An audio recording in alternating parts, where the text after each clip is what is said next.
Hey guys, can you see me? Can you hear me? Great, and let's start. Can you guys comment in the app as well? Good evening, Supti. Can you guys see me? Can you guys hear me? Both in the app on YouTube. Good evening, Pranav. Good evening, Deepika. Great. So if you guys can see me and hear me, say yes. Okay. Thank you, Lakshman. Thank you. Thank you. Okay. So let's start the Nishchay Batch. So how are you guys first of all? All excited to learn pathology? Let's make it more interactive. I'll be concentrating more on the in-app chat. I'll try to concentrate on the YouTube chat as well, right?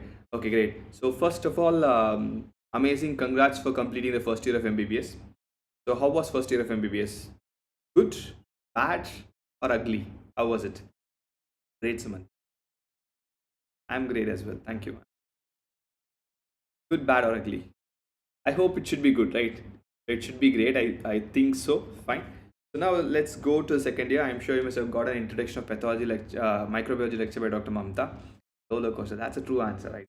So let's go to pathology. So what I'll be doing is throughout the lecture series, I will come tell you what competency I'm going to take here. The first slide, that's PASU pathology 1.3 and 2.6 are the two competencies which we'll be discussing in today's class, right? And the entire thing I'm going to do like a workbook. So I will have the entire thing structured already so that you won't have a problem in making notes. If you are making notes in an ebook format or in a digital format, the notes or the entire PDF will be available for you in the Telegram, in the PW's Telegram, and also in the My Telegram. Right? Okay, great. Yeah, you see. Okay. So with that note, today's I'll be considering two competencies which I've already covered in the Read With Me Robin series, almost the similar ones. I'll be talking about cell cycle, the concepts of regenerative medicine, along with little bit knowledge about stem cells, and also we'll talk about cellular adaptations. Not all the four adaptations. I'll be concentrating more on hypertrophy and hyperplasia today. The tomorrow's class will complete the atrophy and metaplasia, and also we'll start about cell injury, right? So that's the course of action what we'll be doing in today and tomorrow's lecture for the Nishchay Batch students, right? Okay, great. So if you have any doubt, you can anytime put in the comment box. I'll try to reply most of your doubts. If I'm not able to reply any of your doubts, at the end I'll take care of it. If I'm not still you're not able to ask the question due to any technical error, you can ping me anytime on Instagram, WhatsApp, or Telegram. I'll try to solve your doubts, right? So here we are here to just to make sure pathology is easy, right? Hey Krishna Darshan, good evening. Sure, Manish, ask me. Yes, I can see your comment, Kor. I'll ask them to look into the iPad problems. Hopefully, it will be sorted very soon. Right? Okay, let's start. So the first topic, what you're going to talk about is cell cycle, right? So let's make it more interactive. You must have read about cell cycle previously, 100%, right? Can anyone tell me what are the phases of cell cycle? What you come across or what you already know? Anyone? No, Sai Rupai. The few classes will be on YouTube. That's we already know about. It's G0, G1, S, G2, and SM phase, right? These are the phase of cell cycle, right? Perfect. Okay. Is the video lagging? I'm not sure about the video lagging or not. You should tell me, and your friends should comment on that. I think it's so. This, if you want to write in short answer, this will be the definition. It's essential for a development of the organism, tissue homeostasis, which doesn't just mean that if there's an wound or if there is any trauma, right? So you fall down, you have a trauma, obviously your body should kind of change or replace itself, right? Amali, you tell me what thing you are not understanding. I definitely teach in Hindi, right? मैं हिंदी में बात कर सकता हूँ but मैं लेकिन flow का थोड़ा प्रॉब्लम है तो आप अपने डाउट्स हिंदी में पूछो और मैं अंग्रेजी से रिप्लाई करूँगा ठीक है fine that's the only problem with me so do take care of okay it's for your batch. Okay, perfect. So I have a wound or a trauma. Their homeostasis will, the cell cycle will produce new cells to replace the lost tissue or during development. Because you, me, everyone came from a zygote. So we have grown this much. Obviously, the answer lies in cell cycle. New cells come and will that's how we grow as well, fine. And the replacement of dead or damaged tissue. That's why cell proliferation is about, right? And like you guys said, I do have E1. One's other name is gap1 because it's a gap between two well-known phases S, M, right? So I have gap 1, I have gap 2, S and M, and some of you said I have an resting phase or I have something called an interphase, right? So these are the phases generally what we have in cell cycle, right? Okay. Okay. Is my audio and video good? If so, please let me know. I hope it is good. Fine. So what we are going to see is there is a image in Robbins which talks about what are the functions of each of the phases of cell cycle. We're just going to fill that here. So I have gap 1, I have S phase, I have gap 2, I have mitotic phase, and gap 0 or the resting phase. Few important events in every phase of this. Right? Already I'm sure that most of you must have known at least one important event. Let's start with S phase. Tell me what is the function or what happens exactly in S phase. Prakash Mali, this is for second year MBBS students. I think we'll definitely discuss a little bit later. Okay. Jay, like I said, no, Hindi में थोड़ा problem है flow के बारे में. So you ask me doubt, I'll definitely reply in English.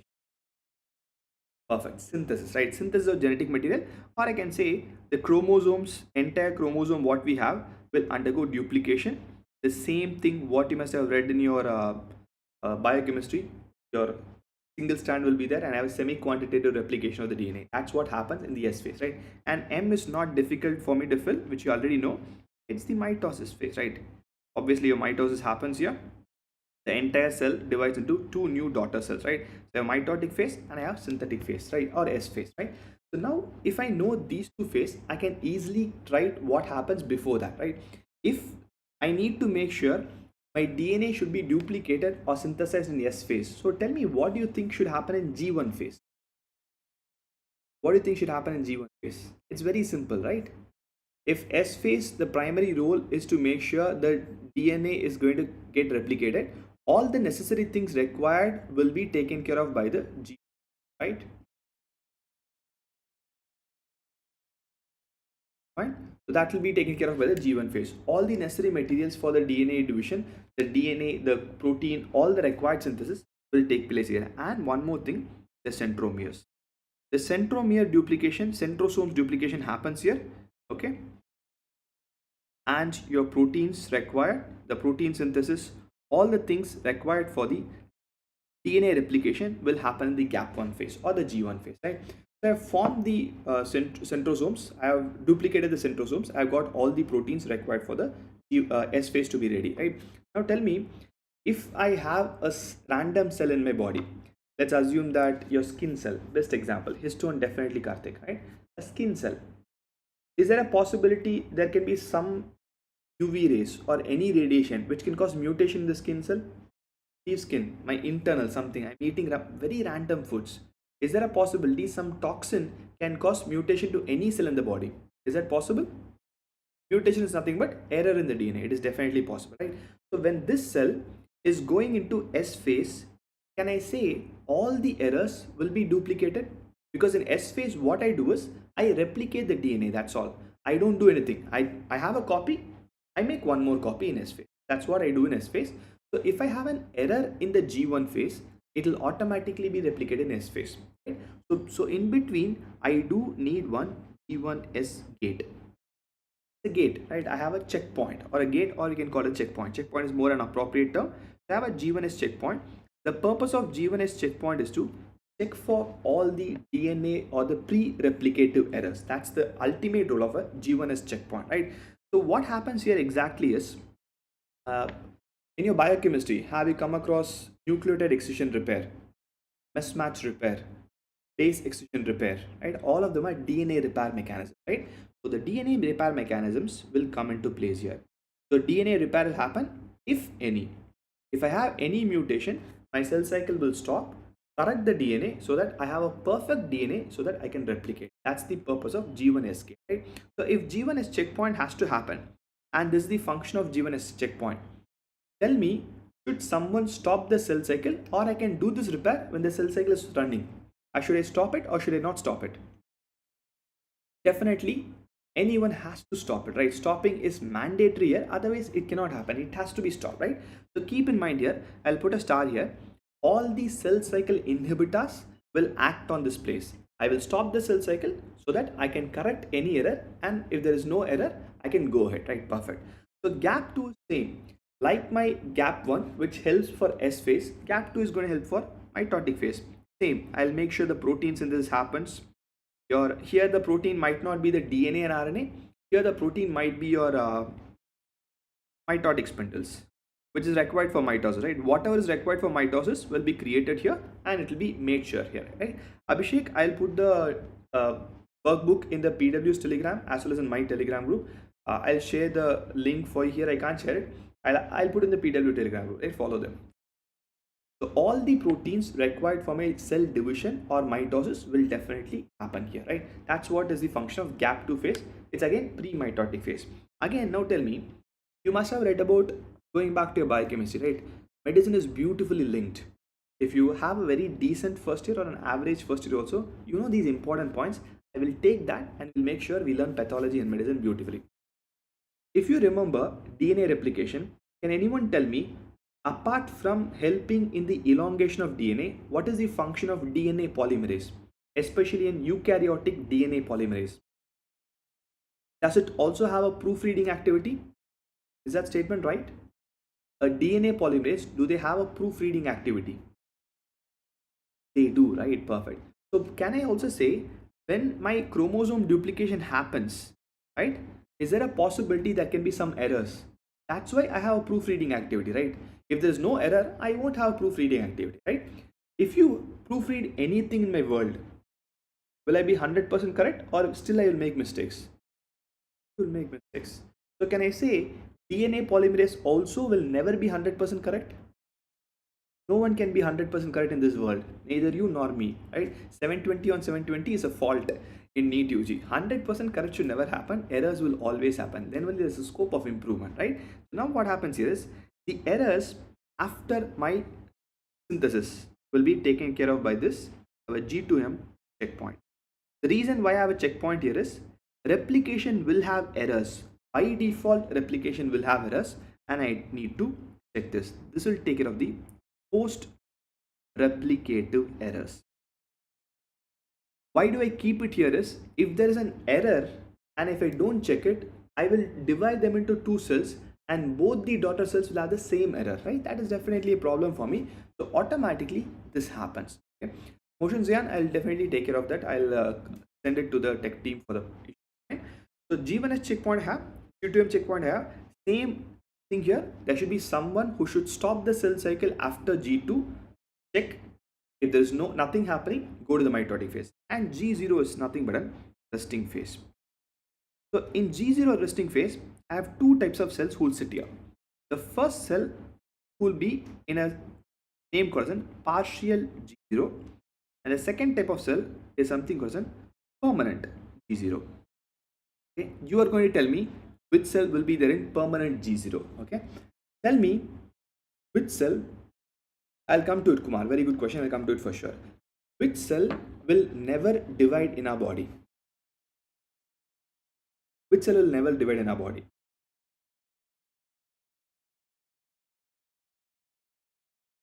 Neurons will never divide in our body. Striated muscles very, very hardly or will never divide in our body, right? So neuron will always be in a permanently in a G0 phase. It can never ever enter cell cycle, right? On the other hand, there are few cells like liver, kidney. Kidney can divide, liver can divide only post trauma. So they are partially in G0. When there's a trauma, I destroyed my kidney, I destroyed my liver, liver will come back, kidney will come back. Then they will come back into cell cycle, right? Perfect. Someone asked me a question, why don't I have a checkpoint here? That's a very valid question, right? I should have a checkpoint immediately after replication. Why should I have it after gap 2, right? Ideally, what happens is, if I have a dynamic, if I look at the entire thing dynamically, this entire phase will happen within a very short span of time. So what happens is, synthesis happens in two areas, the lag strand, lead strand, Okazaki fragments, everything I'm sure you know. It'll cut, it'll join back, it'll cut, it'll join back, right? By the time I complete the entire thing, it'll move past your G2. It'll be already gone into the part of G2. That's why it's always easier for me to end the cell cycle and have a checkpoint rather than having a checkpoint in between a phase, right? That's why most of the checkpoint happens at the end of cell cycle. I have G1 and I have a G1S and I have G2M, right? Let's not go into the details of this. This might not be required for us, fine? So these are the 5 phases of cell cycle, right? Pretty much sorted till now. Okay, great, amazing. Now let's go to cyclins. So I know we all know that cell cycle has to function. If my cell cycle has to function, do I need proteins which should control the cell cycle? For a simple anything for me to happen, even as a cycle, I need controls. If I don't have controls, it'll be gone. You guys need control, we need control, everyone's required control, right? There are heart cells don't divide. There are few things. It is said that few amount of stem cells are there in striated muscles. That's why I'm left with neuron. Both cardiac muscle and your skeletal muscle also has very less capacity to divide. Fine. I obviously need something to control. There are two important things which are going to control. One is called as cyclins. The other is called as cyclin dependent kinases. Imagine like that. This is my cyclin. I'm writing CY for cyclin. Okay. And I have a kinase, CDK. What does kinase do? Anyone? From your biochemistry again?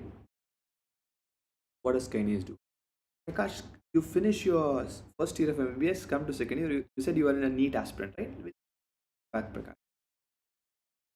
Kinases will phosphorylate, right? Perfect. That's the function of any kinase in our body. Again, the groups of enzymes, whatever you read in your first year will never ever go waste, right? So this kinase will phosphorylate my cyclins, will make them active. So once the cyclins are active, they will push from one place to another place. That's what cyclins do. Cyclins are proteins involved in cell cycle. Cyclin dependent kinases are kinases which are dependent on cyclin's action, right? That's what they do, right? So I have 4 cyclins, D, A and B in the same order, right? Maybe not dead with a B, right? DEP is the same order of cyclins involved in the cell cycle. I'll go to an image from Robbins, then I'll come back to the same thing here, right? So there's an image from Robbins. If you feel Robbins is difficult, I want you to spend time to read the theory and go back to the images. It's the most easiest book to revise. Everything required for me is there in the image.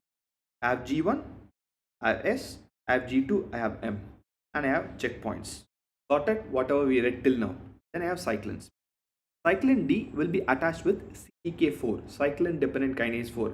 That starts involvement in the G1 phase itself. There's something called an RB. We'll read about RB when we come to neoplasia chapter. As of now, not required. Just maybe put a star mark. We'll definitely read RB also, right?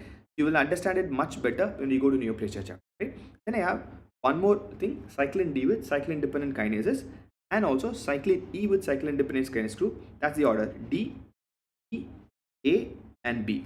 B is involved in the last one, your G2 to M phase. These are the roles of cyclin and the relevant cyclin dependent kinases. Right?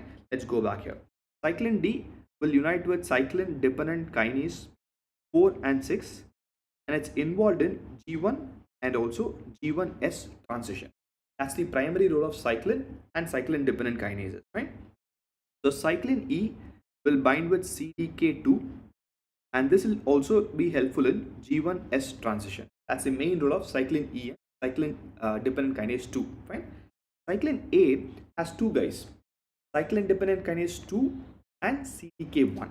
Okay, so it's CDK2 and CDK1, and this primary role is to push the cell from S to G2, throughout S and maybe a little bit of G2 as well, right? S and G2 phase, it'll help. And cyclin B will be with CDK. Okay. So the final thing is your cyclin B, and that will help to my 2 to M, right? G2 to M transition is what my cyclin B and my cyclin dependent kinase helps, right? Can you guys hear me and see me? Is it fine?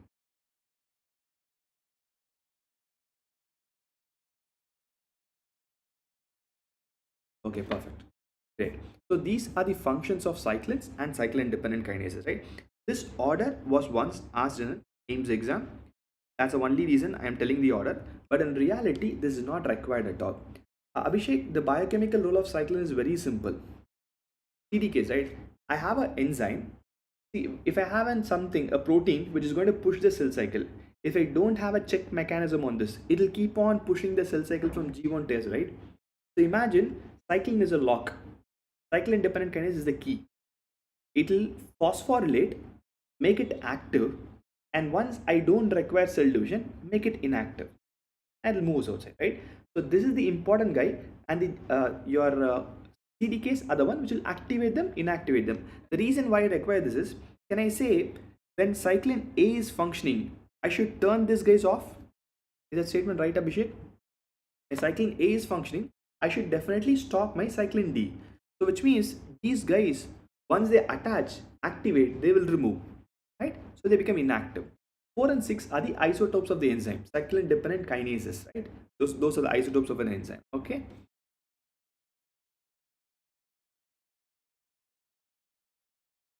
Yeah, so that's the function here, right?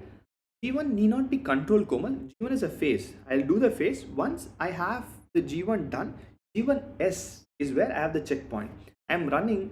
Only when I stop, I can stop them, right? Because when it's running or when it's in the cell cycle, if I stop in between, it can rattle itself, right? So that's why I always stop in the checkpoint. G1S is controlled, G2M is controlled, and other places are not controlled, right? So these are the cyclins and cyclin dependent kinases which has been asked next.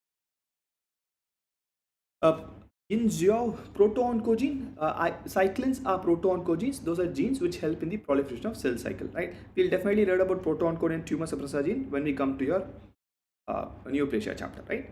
Now we'll look at the cell cycle checkpoint mechanisms. I said there are two checkpoints, G1S and G2M, right? G1S checkpoint will check for all the three replicative errors. So before replication, if you have any errors, G1S checkpoint will take care of it. G2M will take care of all the post replicative errors. All will be taken care of by this thing, right? If you remember biochemistry, can I say that there are few things called as double standard breaks? It will definitely do it, Lakshmi. That's a primary role of CDK. Once it's not required, it will automatically inactivate. Is my voice okay, or is it only for Sridhar? If my voice is okay for others, Sridhar, can you refresh it once? Right, so I have something called a double standard break. Double standard break generally happens with UV rays, and the double standard break will definitely be taken care of by my nucleotide excision mechanism.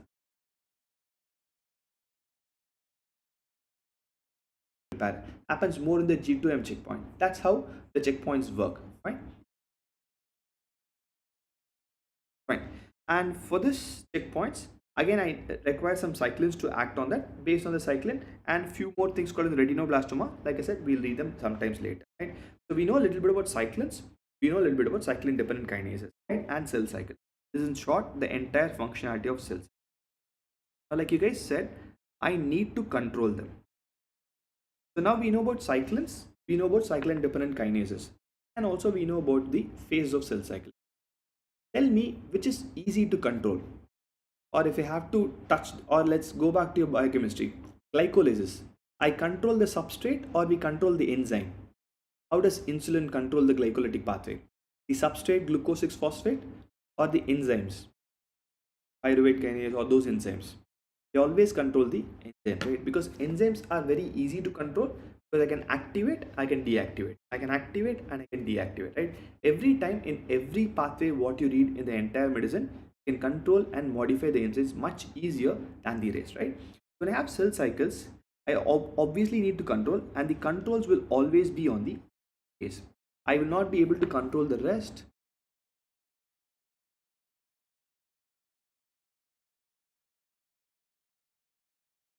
Perfect, right? So now CDKs are the something which I have to and I will definitely control, right? So if you look at the same image, you have CDK inhibitors. I never have cyclin inhibitors. I always have CDK inhibitors only, right? Now I just want you to answer whatever comes to your mind, just for us to understand one thing, right? I have a cell which can get mutated before even entering cell cycle. Then I have replication and I have a DNA polymerase which will take care of the little bit of proofreading activity is there still there, right? Which will take care of few of the errors. So now, which you think is very important for my cell cycle? The pre-replicative errors, which is unchecked and enters S phase, or the post-replicative errors, which are already checked, which you think is important? Pre-replicative or post-replicative? Pure post. Obviously, pre-replicative errors are more important for me, right? If pre-replicative errors are more important for me, can I say This phase is something I have to control very strongly, or the G1S point is where I have to have the maximum control. Because post-replicative, I'm not saying it's not important. I already have a DNA polymerase which can take care of a little bit of thing, right? Perfect.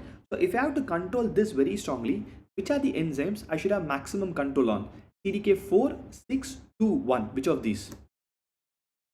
Obviously, I need to have more control on CDK4, 6, 2, and 1. More on 4 and 6 than 2 and 1, right? In Zo, proto-oncogene, we look definitely when we come to neoplasia chapter, it makes more sense there, right?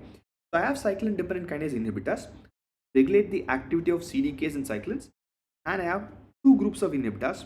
One we call it an specific cell cycle inhibitors, and like I said, these are most important for me because this cell cycle inhibitors are specific for CDK4 and 6. Since they are more important for me, everything which has a denomination of starting with 1, all these will be named as P14, P16 like that, right? Everything, this is more important, this is the first preference for me. So everything which starts with 1, P15, P16, P18, P19 are all specific cell cycle inhibitors which will involve only or block only CDK4 and CDK6. At the same time, I do have non-specific. I never said that rest are not important, right? I do have non-specific, which means it can block all the cyclins. All cyclins will be blocked, and like just for a remembrance, these are second degree, right? My first degree and the most important is the specific ones. So I have the name also in the second degree version, right? It will all start with 2, P21, P27, and little bit late, P57, right? So if it doesn't start with 1, it's a non-specific thing. Just a clue for us to remember. And P57, it's a non-specific cell cycle inhibitor. Have you heard about any of these P proteins before? Have you heard about any of these P proteins before? P here stands for protein, that's all. Protein of 15 kilodalton weight, protein of 16, 21, 27, 57. I have many P proteins. P is nothing but it's a protein of 53 kilodalton weight. That's what it is, right? Any protein will be the same, right? So P, it's just based on protein. I don't give a name, right? Gladly we didn't give a name. If you're given a name, we have to remember many names. It's easy to remember like this, right? A specific, non-specific, and the easy way to remember anything which starts with 1 is more important for me. The first group, the specific. Now we read about cell cycle, whatever is required for us, right? Next question is, why do I need to read about cell cycle, right? Please remember, if you don't have an answer to this, don't read anything in medicine. Because if you can't answer, ask your teachers. If the teachers can't answer, they'll have to read and tell you. If in spite of reading everything, I don't have a reason why should I remember this, never ever remember that. Because it was not important for a patient management, it will not come in an exam, neither in a real life.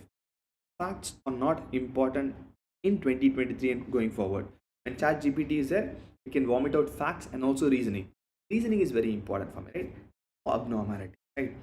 What are the what abnormality am I talking about? One, if I know the cell cycle, if I know CDKs, if I know cyclins, I'll just give you a random example. I want you guys to answer.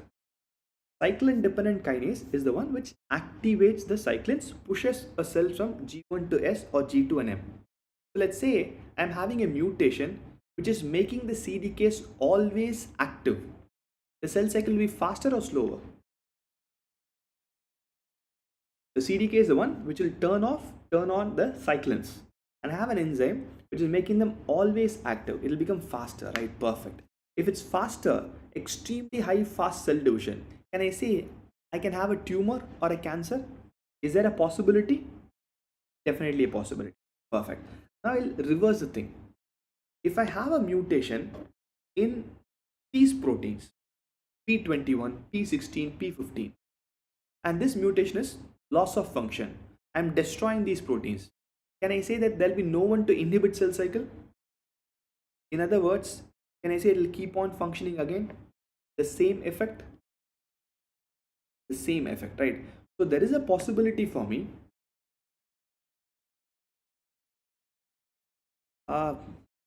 My thing also looks good. There's no drop rates here. I'll ask the tech team to just have a look at team once.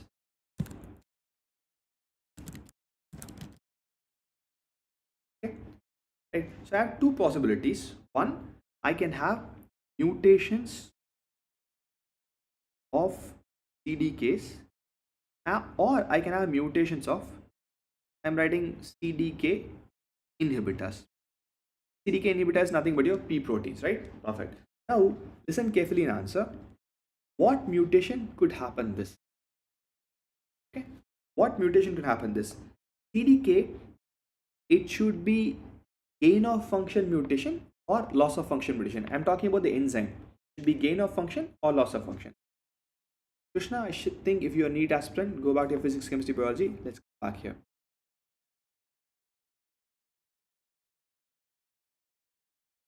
CDKs, gain of function, loss of function.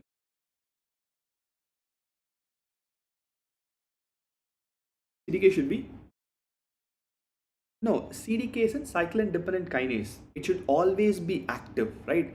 So here, if I have a gain, because the function of CDK is to make the kinase activity and push the cell to the next phase.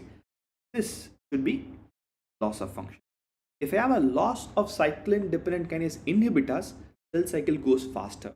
If there's a gain of cyclin dependent kinase mutation, the cell cycle goes faster, right? In both this patient, both this condition, I'll repeat this question.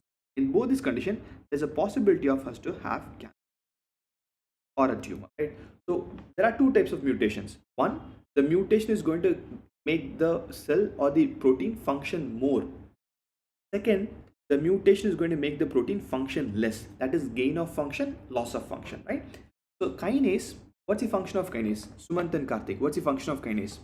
Is it going to activate the cyclin or inactivate the cyclin?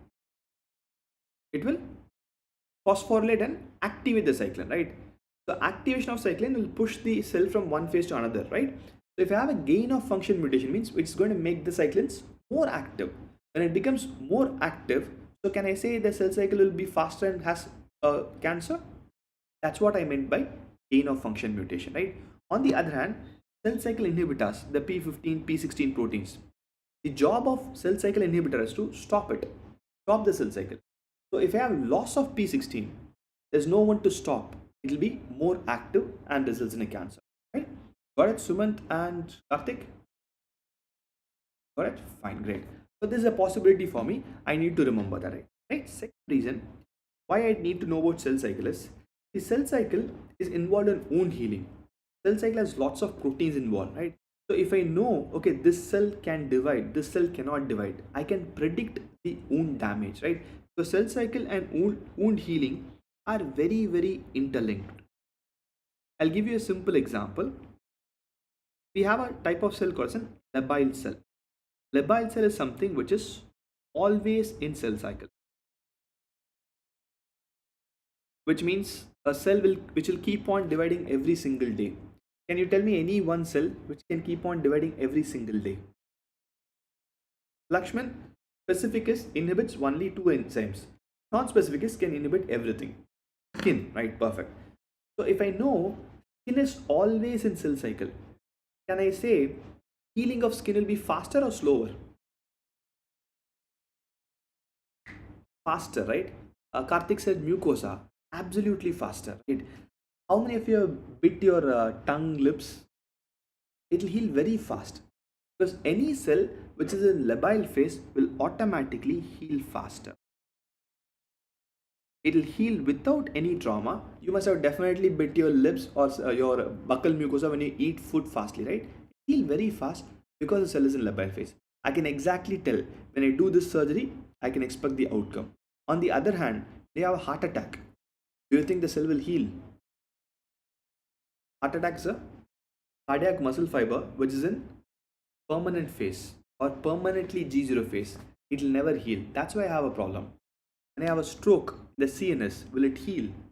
It won't heal because the cell cannot enter the cell cycle, right? That's why I'm worried about few things and I'm not worried about few things. That knowledge also comes here.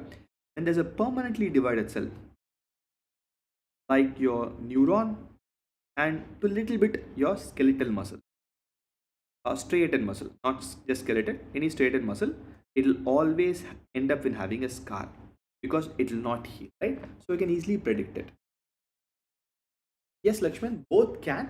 It's based on the type of mutation, right? Blood cells, Priyanshu, blood cells, I will not, once blood cells is gone, it has a stem cell in the bone marrow that will give rise to new cells. It also will definitely heal very fast. Perfect. Great. So that's about a little bit concept about cell cycle, and that's your first half of your first competency in your CBMA curriculum. Okay. I hope you'll not have a doubts. Please, today itself, after the class, spend half an hour, go through the notes quickly. If you have written it, that one, or in the app, the soft copy, whatever it is, fine. And let's go to stem cells.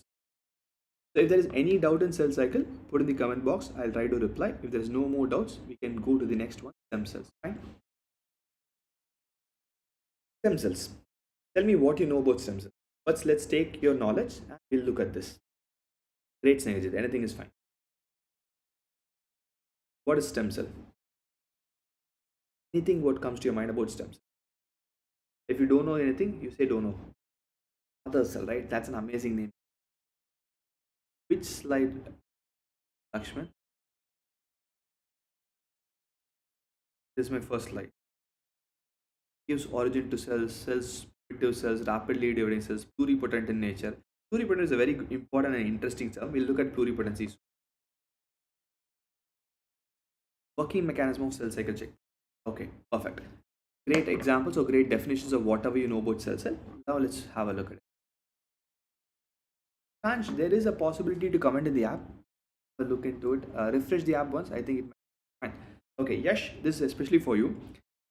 I am in G1 phase, right? Let's assume this is my cell cycle, which is normally going like this. I have my cyclin here, which is getting activated by the CDK enzyme, right? It's going smoothly. It has crossed the G1S. So should I take the G1 CDK enzyme outside? Otherwise, next cell will keep on entering inside, right? So for me, once the function is done, it has gone into G1S. I need to remove the CDK4 and the cyclin. So my P16, that's my inhibitor, comes and removes it, so that next cell cannot enter the cell cycle. So it goes smoothly and divides. So it's like positive and negative feedback happening in synchrony. I am in G1, CDK and cyclin dependent kinase 4 is activated. Finish G1, go to G1S, cyclin D and CDK6 and cyclin E and CDK2 will be activated. Once it goes past, this will be inactivated by my cell cycle inhibitor. It goes next step, right? It's a step by step, so it goes completely and completes the cell cycle. Fine, Yash? If you still have a doubt, please ping me. I'll definitely be able to reply. Perfect. So you all gave almost everything required for the definition, right? It's a very undifferentiated cell with a very unique ability to develop into various specialized tissues in the body. I have two issues here. When I have a cell should give, what do you think is the function of stem cell? To give multiple new stem cells or to give a mature organ? What do you think is the right function? It should give multiple new stem cells or should give a mature tissue or an organ? It should give a mature tissue organ, at the same time give rise to multiple other stem cells, right? I have two things, right? So here there are two types of division. One is called as a symmetrical division of stem cell and the other one is called as an asymmetric division of stem cell, right? So I have a stem cell. Let's assume blastocyst. You must have read about blastocyst in anatomy. Very bad memories of blastocyst I have, right? So 2 cell stage, 4 cell stage, 8 cell stage, multiple thing, right? Tell me, what is the function of blastocyst? Should it mature into heart the next day or it can take its own sweet time for me to mature into heart? It can take its own time, right? Because blastocyst has to divide. It has to produce a mass, the inner mass, the outer mass, everything what you read in embryology, right? It need not mature the next day. It will take its own sweet time to form a limb, form a heart, from a brain, whatever it is, right? So in the blastocyst, what happens is I have a stem cell. This stem cell divides to form 2 new stem cells. This is called as a symmetrical division, which means one stem cell is dividing into 2 new stem cells. That's all. This stem cell, again, the function will be to divide into 2 new stem cells. So the primary or very early during development, what I'll have is I'll have symmetrical division of stem cells. It will not be asymmetrical, it will be symmetrical. It's more significant in this point of time, right? Let's assume for a second the fetus grew and became like 8th or 9th week. Can I say the limbs, fingers, heart, buds, everything will start appearing a little bit later? through the first trimester? Yes, right? At that time, tell me, will this be enough or it should mature? It should obviously mature, right? That time your epidermal, mesodermal, endodermal derivative will be clearly defined. So a little bit later in the time, right? Little bit later during development or during your adult stage as well. When we are adults, for you and me also, still stem cells are being active, right? Little bit later in the development and during adult life, I don't want the symmetrical division. I want something called an asymmetrical division, right? What is asymmetrical division is, I have a stem cell.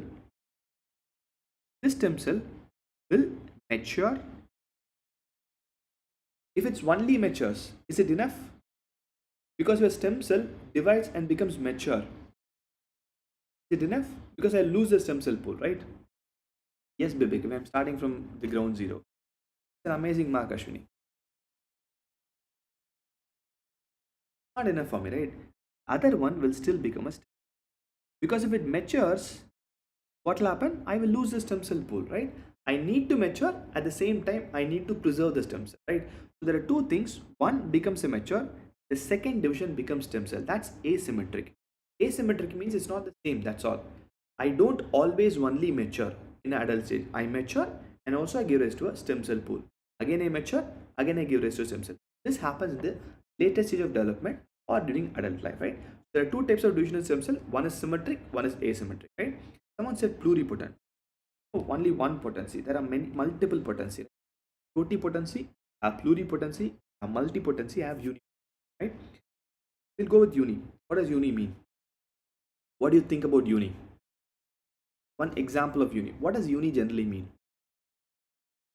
Uni means single, that's all. Unipotency means only one. That the best example is skin. In skin, the basal layer of skin, right? That's your stratum germinatum. What cell do you think stratum germinatum will give rise? It will give rise to your dermis, epidermis, blood vessels, everything, or only epidermis? Only epidermis, right? It will give rise to only one thing. So it will not give rise to multiple, right? Skin will give rise to squamous epithelium. It cannot give rise to anything else.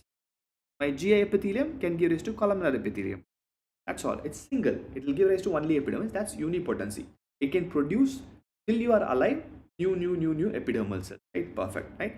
On the other hand, they say multi is more than one, which means it's not only one cell, multiple other cell. Right. Someone told about lymphoid stem cell. Right. Lymphoid stem cell, I will keep it as a multipotent kachal, because can I say you have B lymphocytes, T lymphocytes, natural killer T cells? Is that statement right? It's not single. It's 3-4 different types of cells, right? So when I have multipotency, I'll take your hematopoietic stem cell as multipotent stem cell. So multipotency means it can give rise to multiple things. Hematopoietic stem cell can give rise to your RBC, can give rise to your WBC, can give rise to platelets, right? Can give rise to your osteoclast. Osteoclast also comes from hematopoietic stem. So it's not giving rise to one cell, it's giving rise to multiple other cells, right? But all of them are the same lineage. It's not dividing the lineage, same lineage, multiple other things. That's your multipotency. Pluripotency, there are few stages of hematopoietic stem cells which is also pluripotent. We'll not go into that. When we go to RBC, we'll learn more about it in detail. Pluripotency means it can give rise to all three germ layers. Which means when I take a pluripotent stem cell, I can produce any tissue from my brain, maybe hair follicle, till my tip of toe. I can produce a heart, produce a muscle, liver, kidney, anything. Any cell, any derivative I can create from a pluripotent stem cell. Can I say, let's assume just for a random example, some person had a cardiac issue and the heart is not functioning, and I have to give a heart transplant. I am not having a heart to transplant. Is there a possibility I can take a stem cell, just a random fictional example, and create a new heart if it's a pluripotent stem cell? Because a pluripotent stem cell can give rise to your myocardium, your endocardium, your pericardium, your vessels, anything, right? Can I create a new heart? A lineage means, this I call it a blood lineage. Fictionally, I can create. Though there are multiple difficulties for that, a pluripotent cell can give rise to anything, I can create it. But can I transplant it and will it be functional? That's a different question, right? I'm sure you must have seen newspapers where tiny hearts are created these days. All of them come from pluripotent stem cell only. I can create it. Will it be functional? Will it save the patient? It might not. We'll see why very, very soon, right? So that's what the use of this cell. It can create cells of all three germ layers, right? Let's go to totipotent. Toti is a little bit above. So obviously, it'll create all three germ layers. So what is there about this? What else a totipotent cell can create? It can create also your placenta. It can create your amnion, chorion. The amnion, chorion, everything. Can I say they are not a part of the developing fetus? They're not part of the developing fetus, right? Extra embryonic tissue. You can create all the extra embryonic tissue, which I call it totipotency. Totipotent stem cells are not generally got for us. It is only seen in the fetal life. That's all. Like the blastocyst, very, very early during implantation, I can have it. All these are extra embryonic tissue, but it's very important for my embryo to survive, but they're not a part of the embryo. All of them come from a totipotent stem cell, right?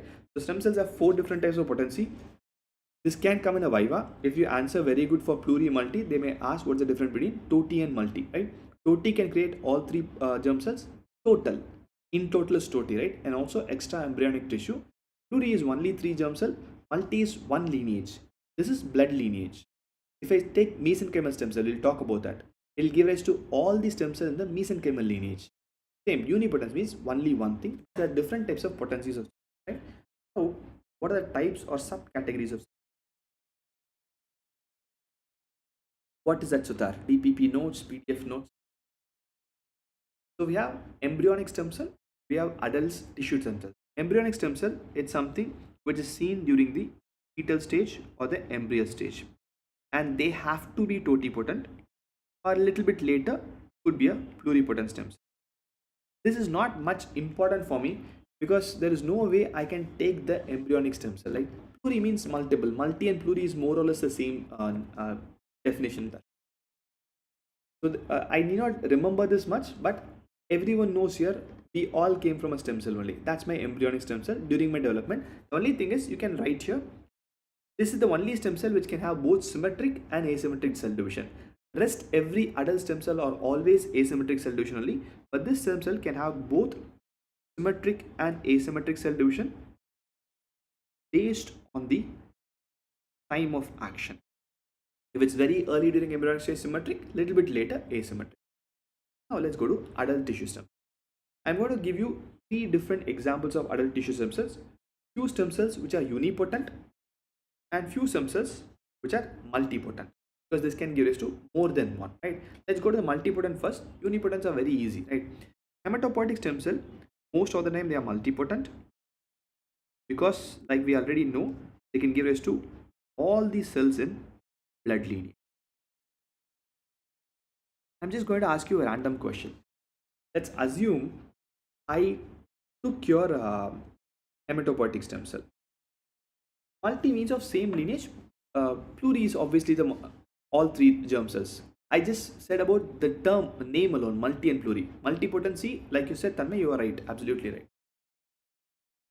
You're lagging. Is it lagging on YouTube or is it lagging only in the app? Guys on YouTube, can you comment if it's lagging? Where was I? Okay, let's assume your bone marrow is not functioning and I got your someone else's bone marrow stem cell and I'm putting it into your bone marrow. Can it create all RBC, WBC platelets? Is it possible? Okay, I'll have a look when I.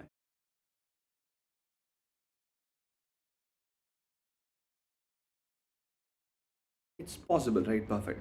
So hematopoietic stem cell are the one which can help me in the bone marrow transplant. If I transplant a bone marrow, this can literally recreate the entire bone marrow. I'm writing BM for a bone marrow, right? So if I take the stem cell and I put into you, it will automatically recreate the entire bone marrow. Fine. Great. The mesenchymal stem cells, these are the ones which are a little bit easily accessible. Because hematopoietic stem cells, I have to take from the bone marrow or I have to put some drug and push it outside, fine. Immune reaction rejection will definitely come into it, Kumar and Karthik. That obviously is a problem, but this is how we do bone marrow transplant. I take someone's stem cell and push it to other person, right? Rejection will definitely come into it very, very soon. Mesenchymal stem cell is also multipotent. So when I say multipotent, what does mesenchymal stem cell can give us? It can give every mesenchymal tissue. It can give a cartilage, it can give a bone, it can give muscle, it can give adipose tissue, anything which comes from mesenchymal tissue, it can provide. Joint, cartilage, your synovial fluid, everything can be created by my mesenchymal stem cells. They are a little bit of an easy access, and most of the research happens on mesenchymal stem cell because easy.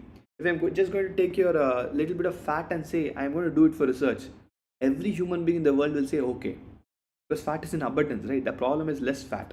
I'm not able to reduce the fat, so it's easy to access. It won't harm the patient. On the other hand, taking this might be a little bit more painful and it's a little bit more elaborate because I have to take the bone marrow stem cell. It's definitely a little bit more difficult than the mesenchymal stem, right? Go to your adult stem cell niche, which are unipotent. There are few areas in my body where I have stem cells. These are primarily for MCQs because there's no role in management of these things. Because I cannot take a skin stem cell and use it for skin transplant. It won't work. It won't work that way, right? These are present there. That's all, right? For skin, in the bulb of the hair follicle is where the epidermal skin cells are, right? The bulge in the hair follicle, that's where all the epidermal skin cells, stem cells are located. Second, your intestine. I'm sure you should know where the intestinal stem cells are. Where do you think the intestinal stem cells are located? Have you heard about something called a crypt? Crypt of an intestine is where near the Paneth cells are where the intestinal stem cells are located, in the crypts of every intestine. That's where all of them proliferate and give rise to new intestinal epithelium, right? In your liver, I have a cell called as an oval cell. Oval cell is present in and around the biliary radicle. That's the location of the liver stem cell. Around the bile duct, radicle is nothing but a very small bile duct is called as a biliary radicle. That's where they are located. There are few areas which you need to know regarding your single stem cell or adult stem cell. Actually, there are few stem cells in the CNS also. I'm not telling it here, it's there in Robbins. The only reason I'm not telling it here is you will ask me, then will CNS neurons replicate? It's a very difficult question to answer that. The subventricular zone of brain, I do have adult stem cells of CNS also, but not much useful. It's there, that's all. It's like Cunningham's. It's there, it's not much useful, fine. Okay, so I do have few CNS stem cells also, the subventricular region of brain, but it's not much of use, or maybe we don't know whether it's of use. Maybe in future someone will come and discover it and they might take care of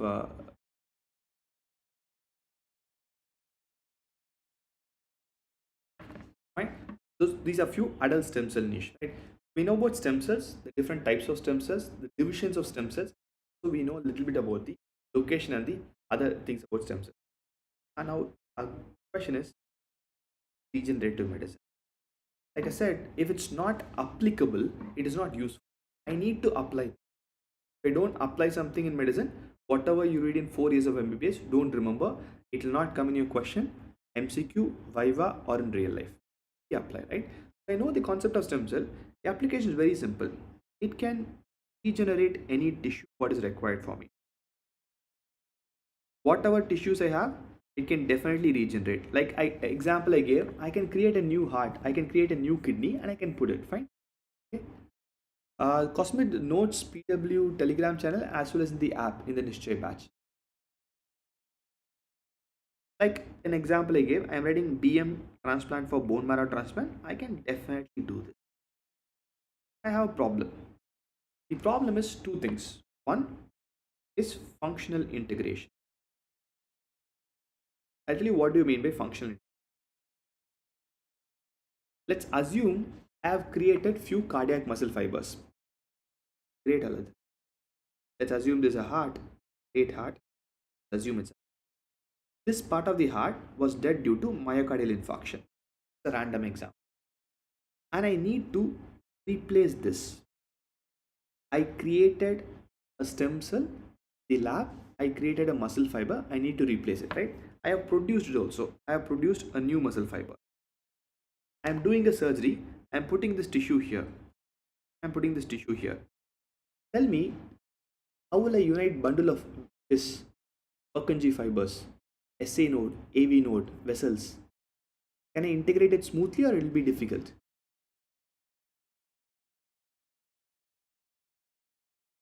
It will be very, very difficult, right? I can create a tissue. How do I make sure it goes and sits there perfectly and functions perfectly? It might not function. Very, very difficult for me to do it, right? Not only for heart. Let's assume one half of the brain is gone due to stroke. I created a new brain in the lab. How will I make sure I will make the neuronal connections? Impossible. A part of GAT is gone, a part of liver is gone. It's very, very difficult for me to create a functional integration. Theoretically, stem cells can do wonders. Theoretically, I can actually clone a person also. But cloning is also a failure. It's not possible for me to functionally viable. It's not possible for me to make it functionally viable. That's first problem. Second problem, like Karthik and someone has asked,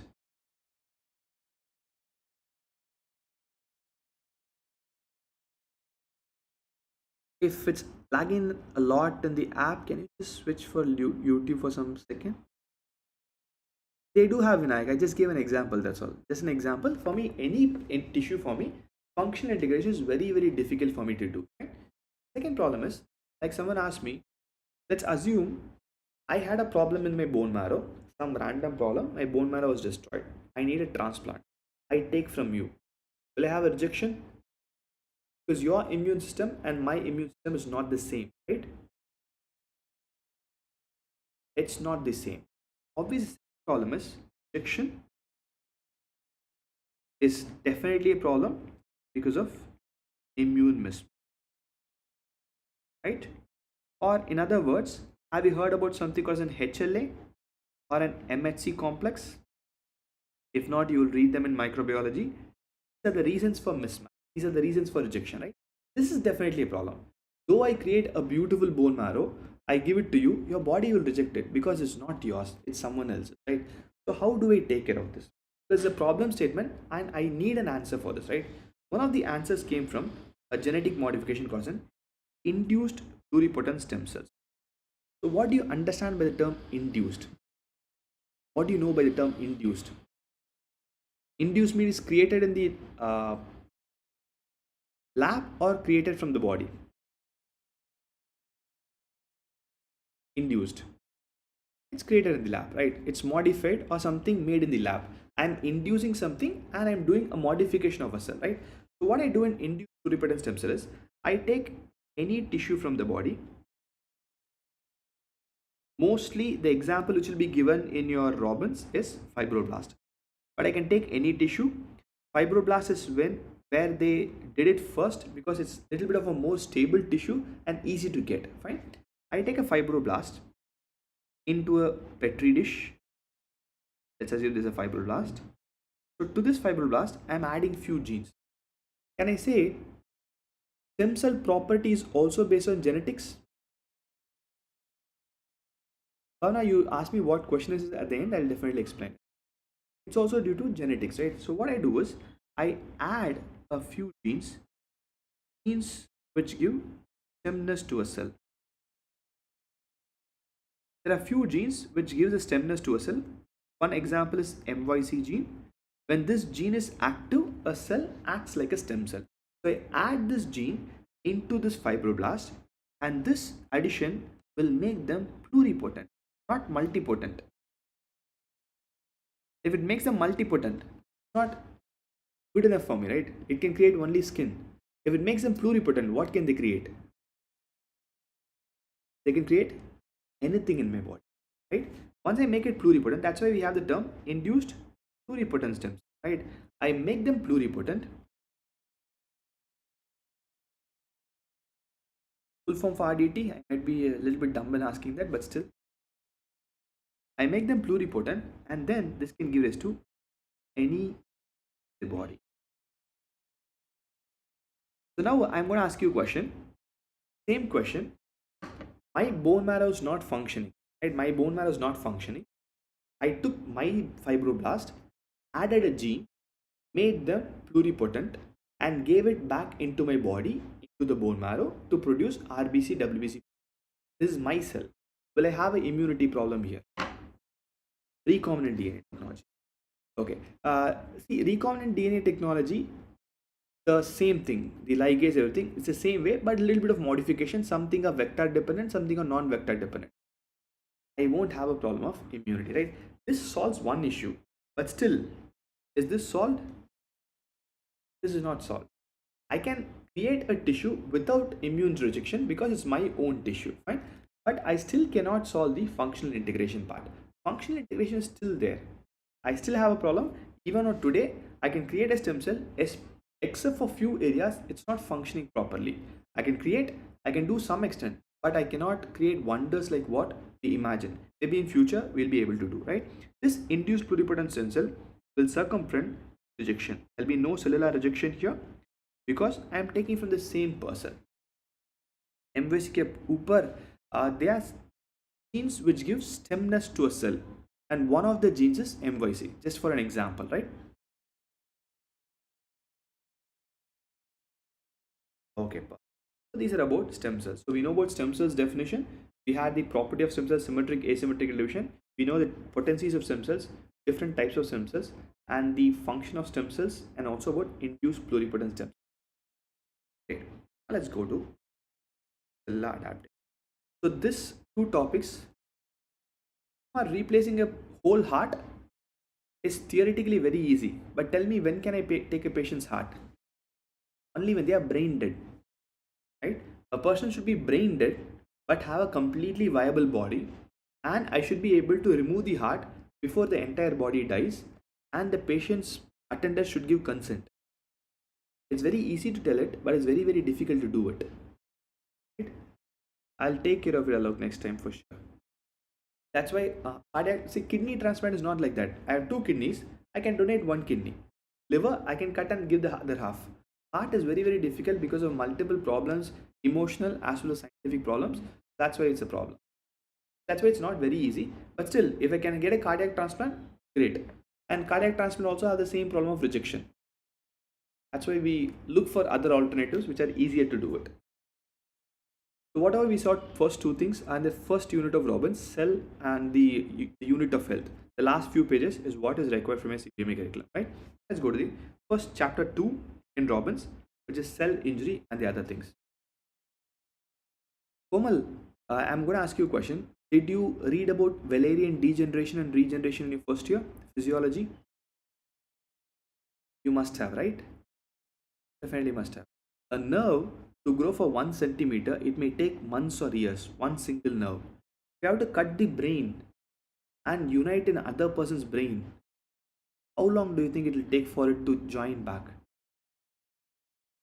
Still, a Italian surgeon is trying it. It's extremely complicated. It's extremely complicated for me to create it back. Again, theoretically, they might say I will unite it, but functionally, when it will function, no one will know it. Maybe in fictional movies it can happen, but otherwise it's very, very difficult for it to happen.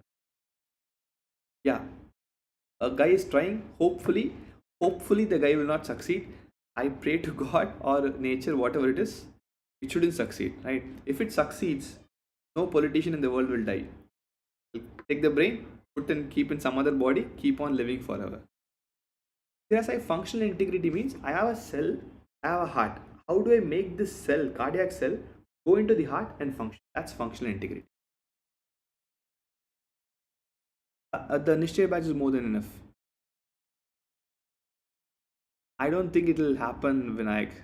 If it happens, it will be very, very bad. It's very difficult to do it. Fine. Go to cell injury. So I will have a little bit of change in the course from Robbins in cell injury. What I'll take is, first we'll talk about cellular adaptation. Then he'll talk about cell injury, cell death, and the intracellular accumulation. In Robbins, the first will be cell injury, then they talk about cell adaptation. But I feel this is much more easier than that. Sure, Bhavna, I'll do it. Let's take. Let's say you have a single cell. This cell has any form of trauma. The trauma can be physical, the trauma can be chemical, the trauma can be anything, biological, heat, UV rays, anything, any trauma. The cell will never die first. The cell will always fight, right? We are made of cells. We don't go a single failure, we never stop it, right? We'll keep on continuing, right?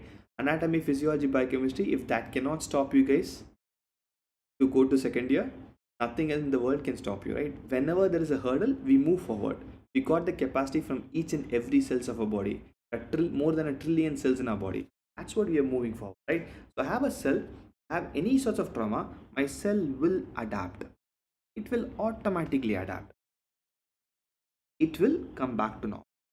Adaptation is a very transient phase, which is making my body, okay, I've got a hit, let me rest, let me come back.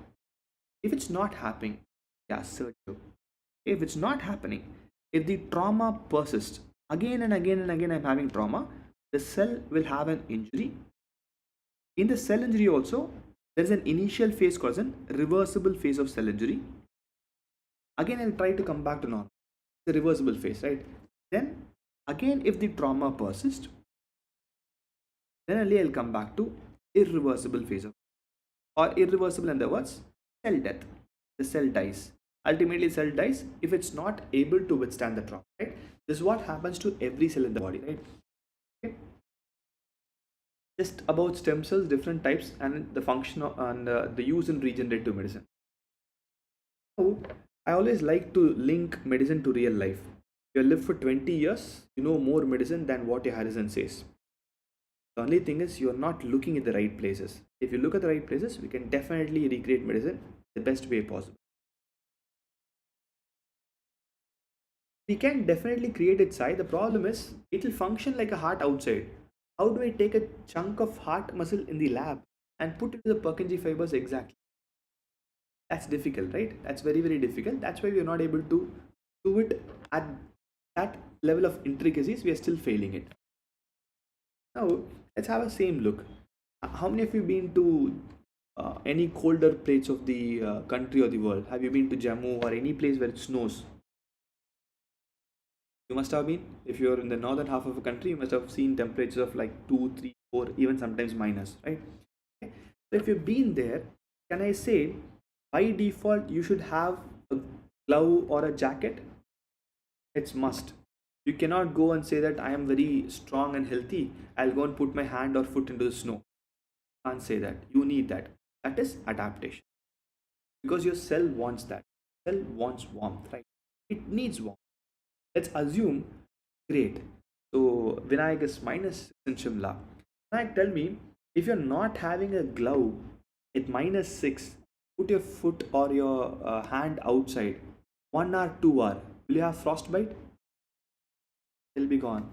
That's injury and death.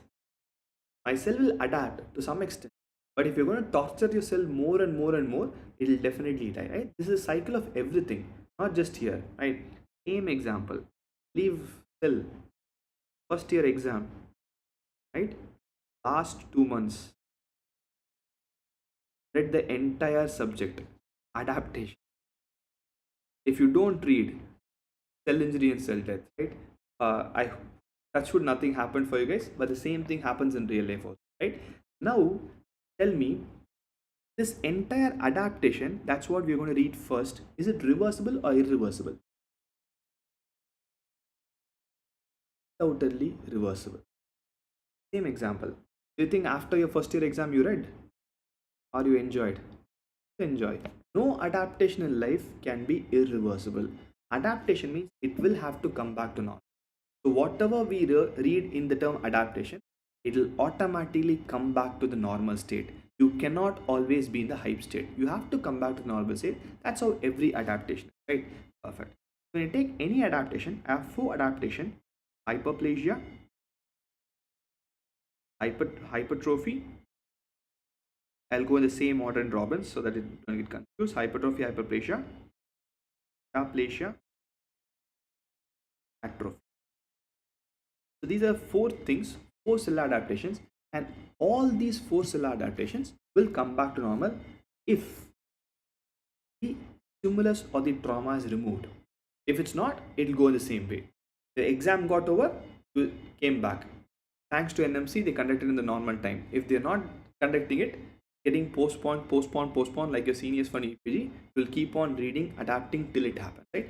That's how anything happens. If the trauma is removed, it'll come back to normal. If the trauma is not removed, it persists forever. That's what happens in cellular adaptation. Let's go to all these four. So these four things can come in a university exam as an essay question on adaptation, or any one as a 5-mark question. Hypertrophy. In your first year of MBBS, did they give you a medical dictionary? If you got a medical dictionary in your first year of MBBS? Yes, no. Along with your first year books?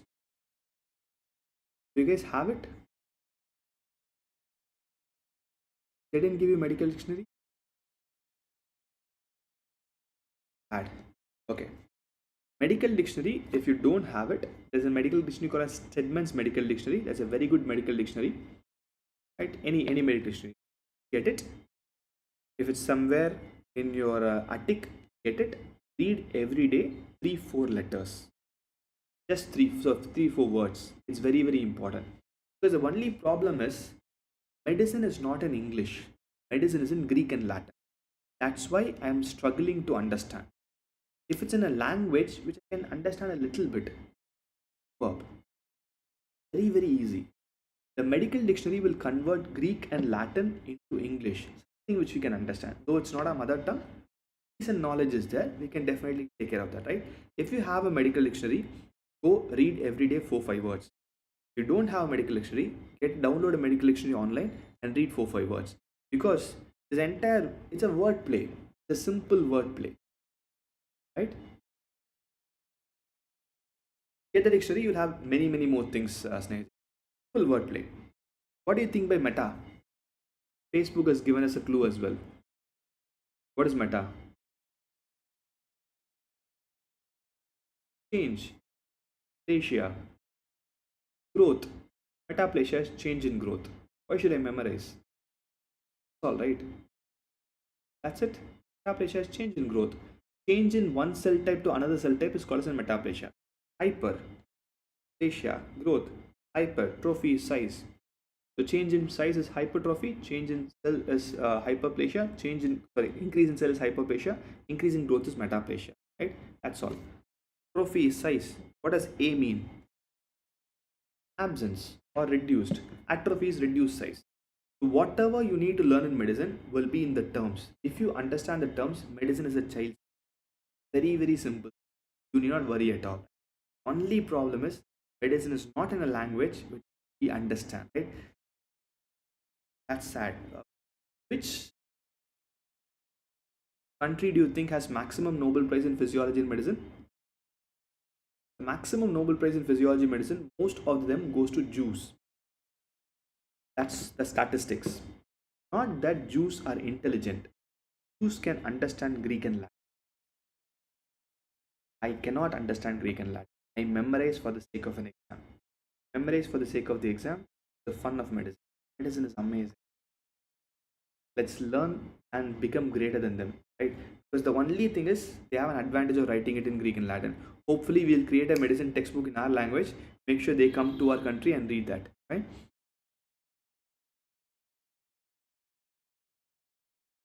Sure, which dysplasia also can be explained easily. Dys means abnormal. Abnormal growth is dysplasia. That's all.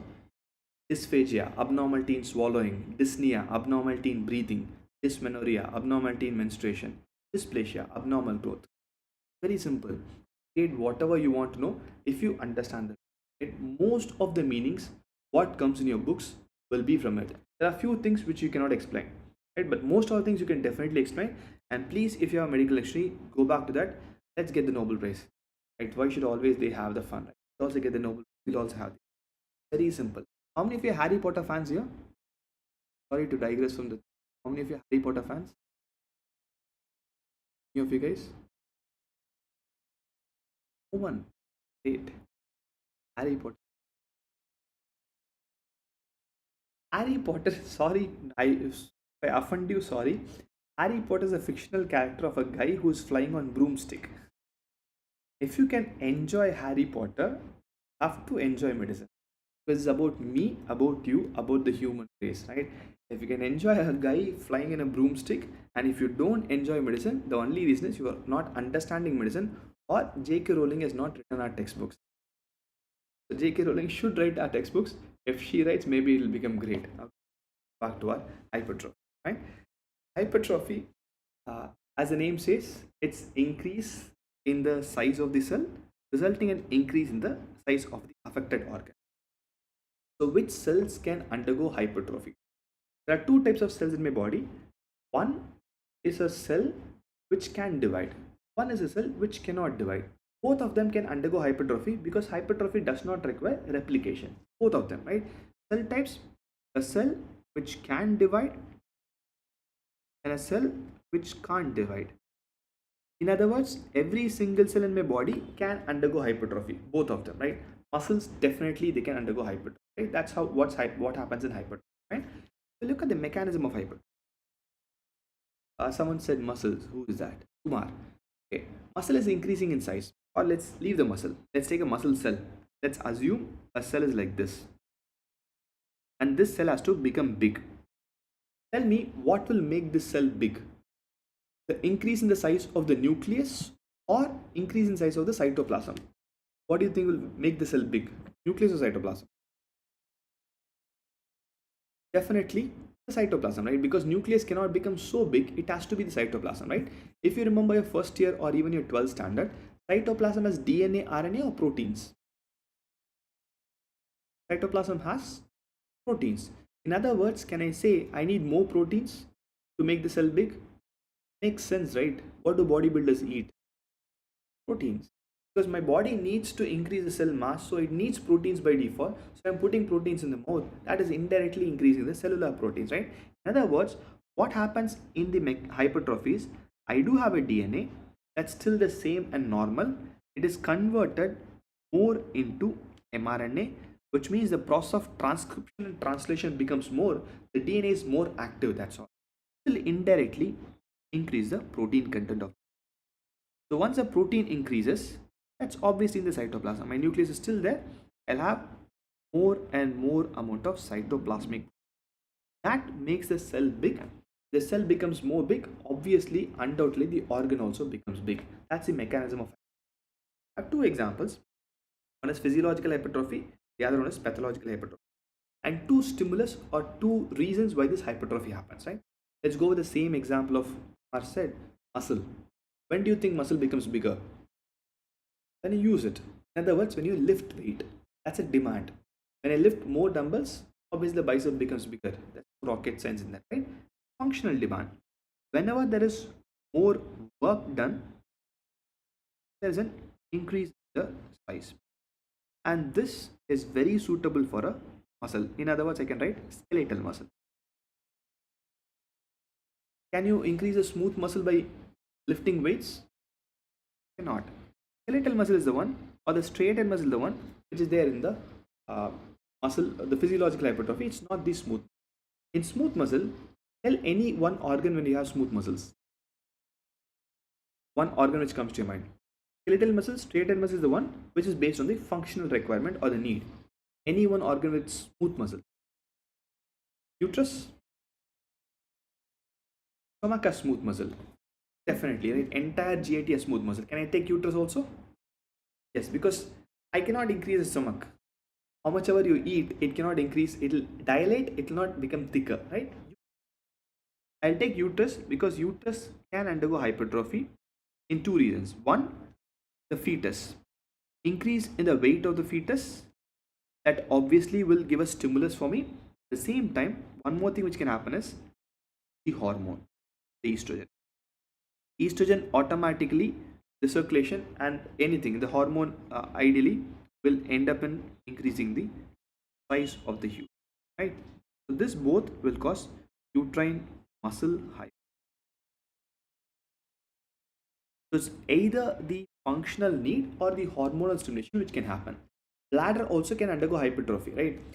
You are going to answer this question, a very interesting thing. Let's see how many of you can answer. Allah has said that bladder has smooth muscle. Do we agree first bladder has smooth muscle? Yes or no? Let's see if you can answer this. If you can answer this, it's amazing. Yes, perfect. Now, bladder has to work more. Right? Bladder is here, at the urethra here. Bladder has to work more or squeeze more in order to send the urine outside. Tell me in which condition bladder needs to work more. Whatever comes to your mind. This is not an exam, this is not a viva. Think out loud. Make mistakes so that you make your journey will be very, very smooth. Diabetes, polyuria, pH. Great. Okay, Lakshman, polyuria. In polyuria, is there any problem in the contraction? Because in polyuria is more urine, that's all, right? It functions, goes outside. Function goes outside. Is there any increase in pressure in polyuria? There's no increase in pressure, right? I'm just lifting my pencil. My muscle still works. Will it become big? Only when I lift a 5 or 10 kg dumbbell, it becomes big, right? In polyuria, I don't have any pressure. Obstruction. Perfect. When I have an obstruction, the pressure will be more. So can I say anything which obstructs bladder? Calculate. A bladder calculate. A benign prostate hypertrophy or hyperplasia in men. Anything which obstructs the urinary bladder will undoubtedly increase the size of the bladder smooth. That's logic. You don't want books to learn medicine. Logic, time, and look at the surroundings. You know the anatomy, physiology. That's enough for me to learn entire medicine and pathology. And right? Anything which will obstruct the mouth of the bladder, which increases the pressure, will undoubtedly cause bladder hypertrophy. Right? Perfect. Let's come to pathological hypertrophy. Pathological, one more straight muscle in our body is cardiac muscle. I'm just going to take the function of cardiac muscle. Right? Let's go back to your cardiac physiology, where you must have read about your preload and afterload and everything. Right? So increased workload to the heart muscle will definitely increase the size of the heart muscle, right? I'm going to take two examples here just for us to understand. Okay, let's assume the left ventricle. I have an aorta going from, and then I have a left atrium. Not a great person to draw, but what manner. Now, what is the afterload for left ventricle? I am talking only about left ventricle. What do you think is the afterload of left ventricle? Or in what force against which is what left ventricle is going to compress? Ishika, bladder is there, and the outlet of the bladder, if it's obstructed by stone, will the bladder need to squeeze more harder? It needs to, right? So it become hyper. TPR, right? Perfect. Okay, total peripheral resistance. That's my systemic blood pressure, right? That's what is going to do it. Fine, perfect. So here I have total peripheral resistance against which my left ventricle is going to pump. So can I say if the total peripheral resistance becomes more, the heart has to pump more forcefully? It's right. So total peripheral resistance becoming more is nothing but patient is hypertensive. The patient is hypertensive, by default the left ventricle has to pump more, right? Perfect. Let's take that in one sense, right? There's one more load in the heart called as a preload. What do you think is the preload for left ventricle? I'm talking about left ventricle, not right side of the heart. Don't answer, venous return. Left ventricle's preload is the end diastolic volume, right? Because preload of the left ventricle is the end diastolic volume. After preload of right side is your venous return. Perfect. So now end diastolic volume, because at the end of diastole, I'll have a little bit of blood here. Because you know the Frank-Starling law. More I push, more it will contract. That's all, right? So tell me, if my valve of the aorta is not closing, let's say I have a tiny problem here, it's not closing properly, will more blood come into the ventricle? It will definitely, right? When more blood comes to the ventricle, will the ventricle expand more? When it expands more, will it contract more? Right? So what do you call this condition? The aorta's valve is not closing properly. What is the condition? This aortic regurgitation, right? I have two conditions. I'm going to talk about both of them simultaneously here. I want you to know the difference of the outcome, right? Not stenosis. Stenosis is closing. There is vegetation, right? Perfect. So I have two things. I am talking about increased workload. I am talking with respect to left ventricle, right? With respect to left ventricle, I have increased preload. At the same time, I have increased afterload. Afterload is what, like you guys said, increase in the total peripheral resistance, or in other words, blood pressure. Simple. Preload is where I have the increase in the end diastolic volume. With respect to left ventricle, I call it aortic regurgitation. The aorta is not closing properly. The valve is not closing properly, right? Aortic regurgitation. Okay, great. Now, I want you to notice the difference here. Which of these is a pressure overload? It's same Tanmay, different names, that's all. Valve incompetence is same as regurgitation. CPR is a pressure overload, which is a volume overload. Which is volume? End diastolic volume is a volume overload, right? Perfect. So afterload here, I'm going to rephrase them as pressure overload, because here the one which is causing the increased work is pressure. In preload it is volume overload. This is not there in Robbins. I'm just trying to extrapolate to relevant things. We'll link things so that on a long term you will also start creating links on your own, right? Perfect. Now go back to physics. Pressure is distributed uniformly in your room, yes or no? Definitely. Perfect. If I pour water in the center of the room, the water will always go to the most dependent part, yes or no? Yes, right. Nothing you read in life will get wasted, right? From your first year till you live, right? Anything and everything can be used. It's logic and common, right? Now I have a heart. When I have my pressure overload, will all through the heart have more work, or only the corners of the heart? When I have a pressure overload, will the pressure be equally distributed? The same example, it will be equally distributed, right? So can I say, in case of a pressure overload, the entire heart will become thick, or only one side of the heart? The entire heart, right? Perfect. Now take the other way, right? When I take a volume overload, volume will be only here or throughout?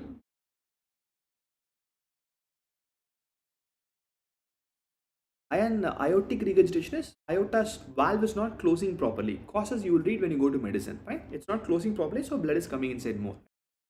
Perfect. It will be only in, right? Perfect. Now tell me, if there is a volume overload, which part of the heart will be hypertrophied, apex or base? If it's a volume overload, which part will be hypertrophied, apex or base? Apex.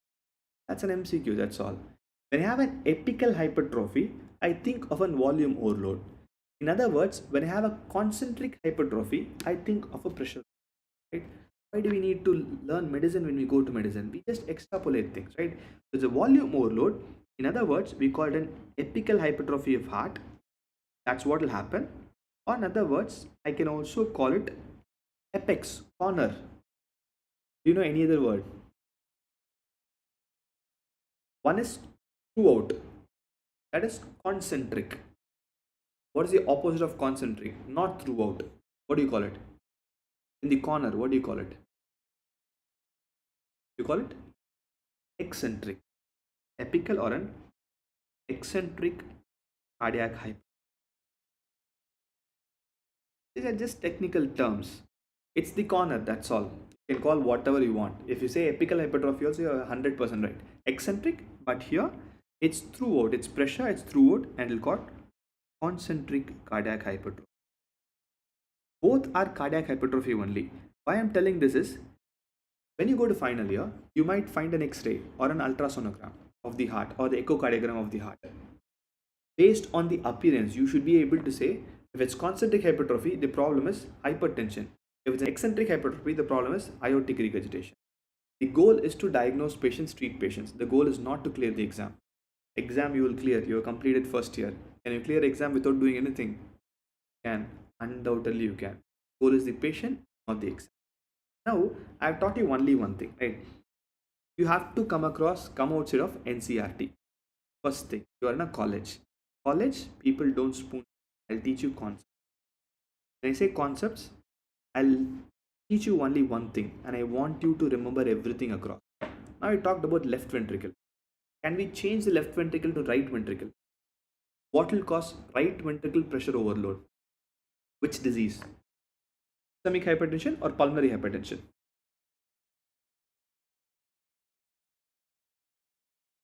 Pulmonary hypertension, right? That's it. I have one more new MCQ, one more new patient, one more new finding. What do you think will cause right ventricular volume overload? Pulmonary regurgitation or aortic regurgitation? Pulmonary regurgitation. That's all, right? So, with this concept, I have 4 chambers of heart. Can I have 8 different cases, 8 different patients? Look for things. It's a simple concept. You can create 8 different patients, 8 different clinical scenarios. Your brain is amazing. Feed it the right way, it will give the output the right way. Right? Problem is we feed the brain crap. It will produce only crap. Feed the brain the right thing. Can I say that? Let's say that if you see a 10th or 11th standard friend of yours now, after 2-3 years, can I say within a second your brain can relive entire memory of your friendship? Not even see. The guy or girl sends a WhatsApp message, everything will be there in the brain. It will be scanned within a second. Your brain is much more powerful than the most powerful GPUs or chat GPT in the world. Trust it. Feed it the right thing. 8 scenarios, no? 1 second it will create. It's not only Sean Murphy. You can also become amazing. But you have to feed the brain the right. Let's learn the beauty of whatever is there in your book. Let's recreate it. You will definitely become great. You guys are amazing. You guys are young generation. You are much more talented. But you're a bit lazy. Let's take about the lazy part. Rest everything will automatically take its course. Right? Now, the mechanism of hypertrophy given in Robbins. Right? So here I have a mechanical stretch like the end diastolic volume, or I have the hormones or anything, or I have the growth factors. All these three only can increase the size of the cell. Right? So it will have signal transduction pathways. I have 2 things here. This is more for an MCQ part. Phosphoinositol triphosphate kinase pathway is generally involved in physiological hypertrophy. G protein coupled pathway is generally involved in pathological hypertrophy. That's a general involvement. Why this might be required for me is if I block G protein coupled pathway, automatically things will happen. Otherwise, you tell me what will happen in aortic stenosis. Aortic stenosis, will it cause pressure overload, volume overload?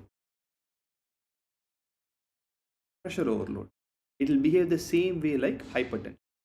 Heart will have concentric hypertrophy. It's simple, right? It's stenosed. Have pressure built up uniformly, it will be okay. Perfect. So you have one more output here. So I can have stenosis, I can have regurgitation. One more variable. You can automatically change everything. Fine, Wise? Wise. Hope I am pronouncing your name correctly. Now, based on these things, I have few transcription factors. These transcription factors have targeted therapy for that. Maybe we'll be able to read that in the future. So I will increase the synthesis of contractile proteins. This is what causes the hypertrophy of the muscle as well. At the same time, there are few more changes happens. The cardiac fibers, it will change a little bit. I will have a change from one type of protein fiber to another type of protein fiber because that's a little bit energy efficient. That's all right. So that also happens in hypertrophy. Not very important, but if someone wants to ask you these things, no one will remember, right? If they ask, it's great. If you remember, answer them. That's all right. So what happens in cardiac hypertrophies with respect to the fibers?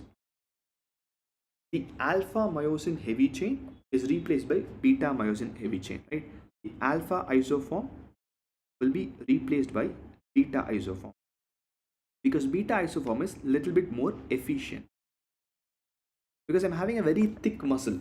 If I have a very thick muscle, the blood supply required will be more or less. By default, I'll require more blood supply. If I have a less efficient isoform, I will not be able to sustain. The muscle will die. So this isoform can function the same amount with less oxygen. So it's a little bit more efficient than the alpha myosin. So this change also happens. Alpha and beta, Kumar, these are muscle fibers. You must have read about actin myosin. Subcategories of actin myosin have alpha myosin and beta myosin. Okay, these are subcategories of myosin that will be changed because mostly beta myosin will be seen in children, fetus. Once they grow as an adult, it will change to alpha myosin. That's what normally happens because a child needs to survive in a less oxygen condition. I'll give you a simple example. Child will have more heart rate or less heart rate. Child will have by default a very high heart rate, right? Heart rate will be very high in children compared to me and you, right? If a heart rate becomes more, what do you think will happen to diastole? Will become smaller, bigger? Diastole will become smaller. Am I right in saying that the heart is perfused during the diastole? Yes. So if a child's heart keeps on beating like this faster, the diastole becomes smaller, the perfusion is smaller, the perfusion is less, right? So the muscle should function with low amounts of oxygen itself because it beats very fast. It does it because the beta isoform in the kids are able to do that. You must have read in muscle fibers, slow twitch fibers, fast twitch fibers, right? In your skeletal muscle. The same way I have in cardiac muscle also. The same thing happens here. I can survive in less oxygen also when it becomes a little bit heavier. That's the concept of changing this.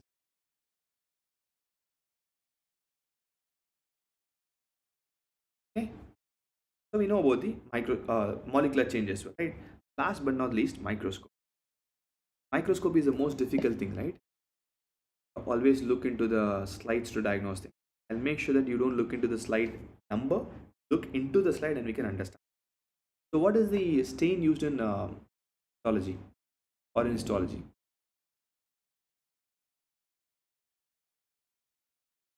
Kuldeep, the link will be there in the description. You can download and have a look. Download the app and have a look. HNA, right? So I have hematoxylin, which is the blue color, and I have eosin, that's the E, which is the pink color.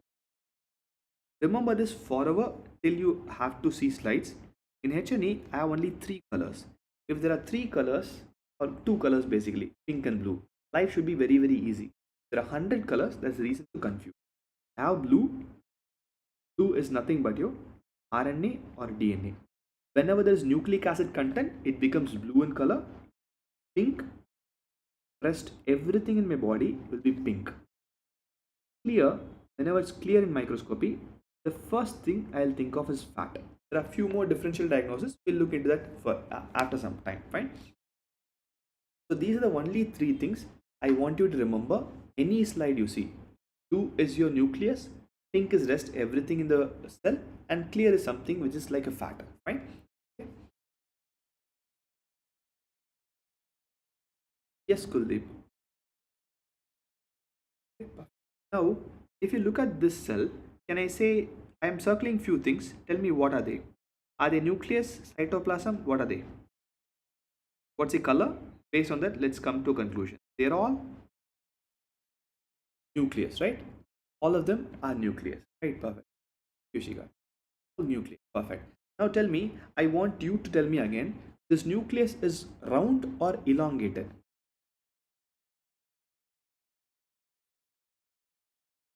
They are elongated. Perfect. So if a nucleus is elongated, will the cell also be elongated? Because I cannot have a round cell with an elongated nucleus, right? Perfect. If a cell is elongated, it's an epithelium or a mesenchyme? It's a very simple thing, right? Why should I memorize which is epithelium mesenchyme? I can look and cell it. If a cell is round, the nucleus is round, it's an epithelium. If a cell is elongated, the nucleus has to be elongated, it's mesenchyme. In other words, next time when you have a doubt of which is epithelium mesenchyme, look at the nucleus. If the nucleus is elongated, the cell has to be elongated, or in other words, we call it a spindle shaped cell. You must have read that, right? Spindle shaped cell will be there in mesenchyme, right? That has to be a mesenchyme. In other words, can I call this a muscle fiber? Is a muscle fiber from mesenchymal tissue? It is, right? Perfect. So this is a mesenchymal tissue. So it's a muscle fiber, right? Now I'll name this image 1 and 2. These are both images. Which is more pink color? 1 or 2? It will say 2 is more pink in color. If 2 is more pink in color, can I extrapolate that to saying 2 has more cytoplasm? Obviously. If it has more cytoplasm, can I still extrapolate and saying that 2 has more protein? If a cell has more protein, can I also say that 2 is hypertrophy and 1 is normal? So there is hypertrophied muscle fiber. There's more protein, hypertrophied muscle fiber, normal muscle fiber. There's an image from uterus, it's from your organs, I can easily extrapolate. Only thing is, when you are looking at something, you have to please be patient, wait for some time. Answer will not come like this. You need to create a network, that will take some time. Second time, answer will definitely be much more. Maybe a little bit of more magnification, but even with the magnification, this much amount of muscle will cytoplasm will be never be seen, right? That's how it is always, right? Okay, so definitely the one on the left has more nucleus, less cytoplasm, less protein. One on the right has more cytoplasm, more protein, and hypertrophy, right? That's how you pick up hypertrophy. That's an easier way to remember. Komal, we'll look into this later. These are gaps, these are not fat. I'll show you fat for sure. If I have an empty space inside the cell, I call it a fat, right? Empty space outside is obviously an empty space, right? Perfect. We know about hypertrophy and see if we can quickly see something about hyperplasia. So hyperplasia, as a definition says, it's an increase in number of cells, hyperplasia, number of cells or tissue in response to a stimuli. Number of cells. So tell me, can a skeletal muscle undergo hyperplasia? Well, it's not a tear exactly. It's a microscopy, right? I have to cut them, so it can just give way. That's all. Skeletal muscle cannot, right? Cell types which can divide, the only thing which can undergo hyperplasia, which means neurons, skeletal muscle, cardiac muscle cannot undergo hyperplasia. Rest other cell type which can divide by default can undergo hyperplasia. There are two mechanisms for hyperplasia. I want you to remember both the mechanisms. I need to divide more. So whom should I stimulate? Simple. Just now we read those guys. That's right. So I have to stimulate stem. Once you stimulate stem cells, obviously I'll have more cells. I will have more amount of tissue cells and everything. That's hyperplasia. That's one. Second thing is also very, very important for me, right? Second thing here is growth factor related. So growth factor also can increase the cells number, not just the stem cells alone. Because when I cut the liver, if your Robbins, your lecture in your college is started, the best example they give for hyperplasia is you cut half of the liver, rest of the liver comes back. It's not about the stem cells in the liver, it's a growth factor. We have a factor called a scatter factor. That factor, growth factor, is very powerful. So it keeps on dividing cells like anything, right? So one is growth factor dependent. This growth factor dependent is mostly seen in case of liver and to some extent in bone marrow. I'm not saying let's keep liver alone. Let's not confuse bone marrow for now. It's most commonly seen in liver. The reason why I want you to know this is if it's related to stem cell, is there a possibility, just a possibility or a risk of it becoming cancer? The stem cell, can I divide more and more and more and more? Possible. If it's growth factor related, will it become cancer? It will not. It's a growth factor. It's a protein. Every growth factor will have both positive and negative thing. It will definitely be controlled. It cannot become cancer, right? That's the only difference which I want you to remember. Stem cell related definitely has risk of cancer, which means hyperplasia due to stem cell can cause cancer. Hyperplasia in liver will not cause hepatocellular carcinoma. That's how it happens, right? Let's go to physiological hyperplasia, hormonal and compensatory. This is how Robbins divides as well. Hormonal, the best example, again uterus, during pregnancy can actually undergo both hyperplasia and hypertrophy. So smooth muscle, unlike skeletal muscle, can divide. Okay, that's one example which both can happen, hyperplasia and hypertrophy. And during puberty, just parenchyma can definitely undergo hyperplasia.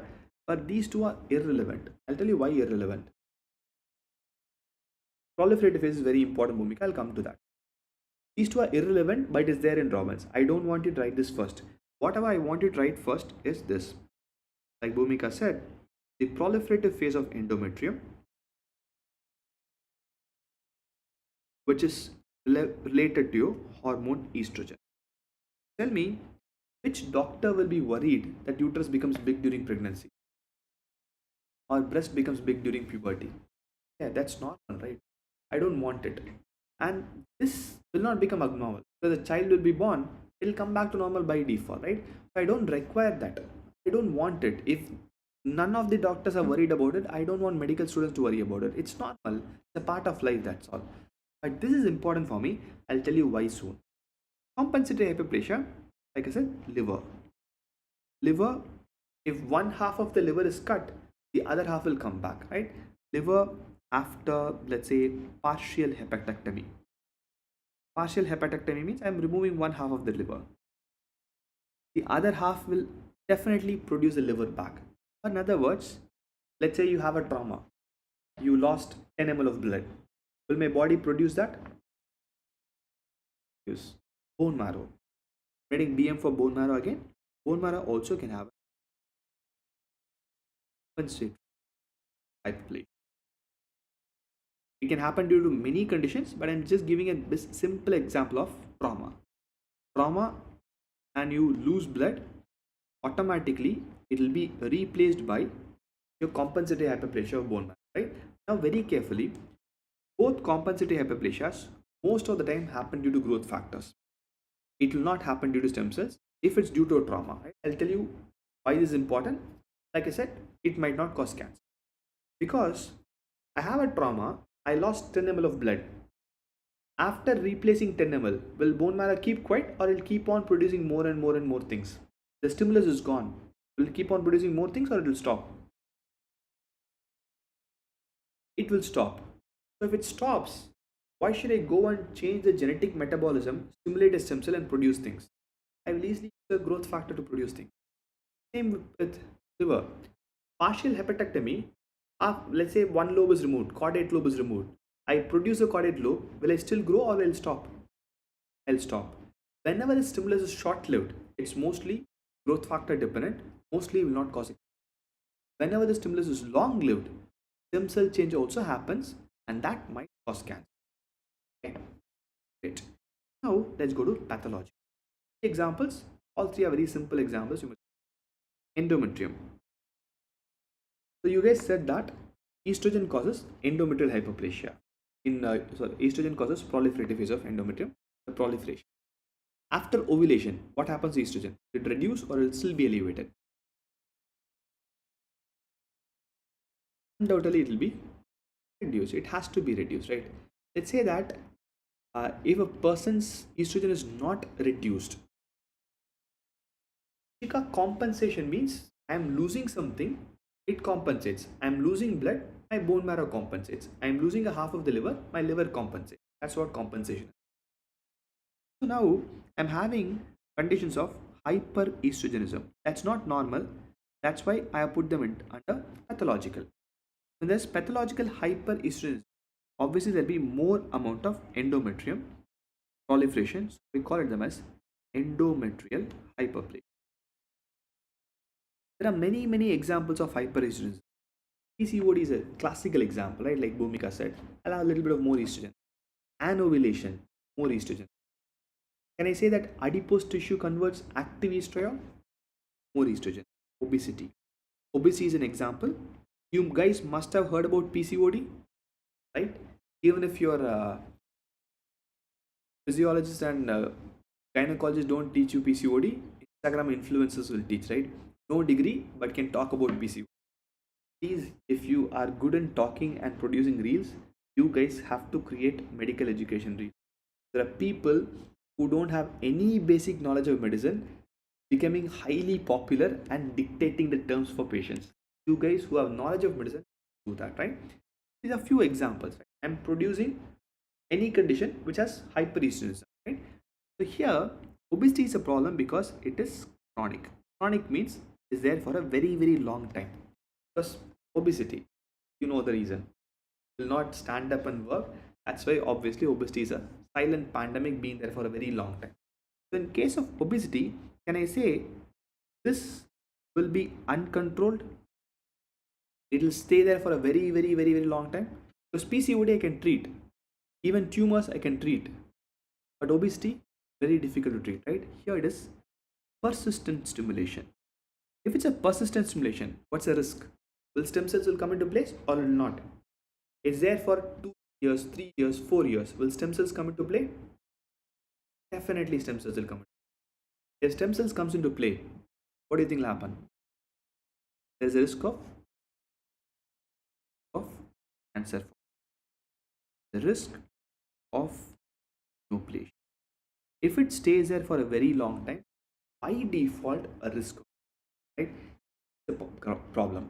That's why there are many people saying that obesity is a big problem for us. We have to take care of that. Now tell me, is it a risk only for endometrium or is it a risk for breast cancer also? Is breast also proliferates due to estrogen? Isha, not at all. MBBS is amazing. Right? NEET UG might be full of facts. MBBS is very beautiful and logical. It is breast also.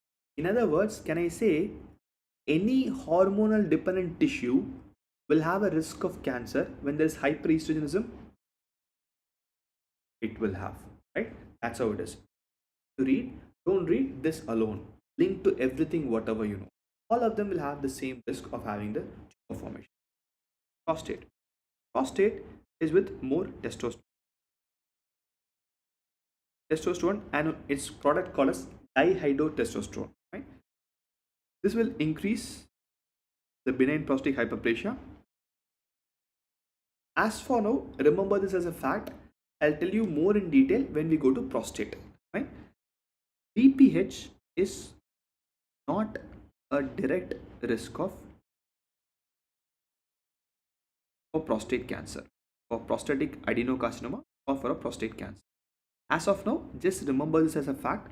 When we go to BPH in your male genital system, I'll explain because it makes much more sense there than to break ahead for now. BPH is not a direct risk of prostatic cancer. Just remember as a fact for now, right? Go to skin. Have you heard about warts? Genital warts? What? Warts in skin are due to a virus called an HPV, human papilloma virus. Right? Human papilloma virus causes hyperplasia of skin. That's why I have if skin projections. That's what causes hyperplasia of the epidermis. That causes. If I stop or take care of the virus, will what come back to normal? It will come back to normal. But if it's persistent, can it cause squamous cell carcinoma? Just thinking out loud.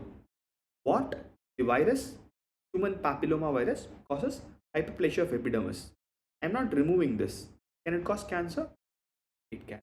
It can cause cervical, vaginal, vulval, penile, anal canal, oral cavity, your larynx, oropharyngeal, many things. Because it's a virus. If it's not removed, it causes cancer. That's why we have to vaccinate. Very important. The virus, they vaccinate, I'll reduce the risk of cancer. Okay, that's also an example of hyper. Go to microscope. Two images are here. Tell me what structure is this? Gland or a stroma?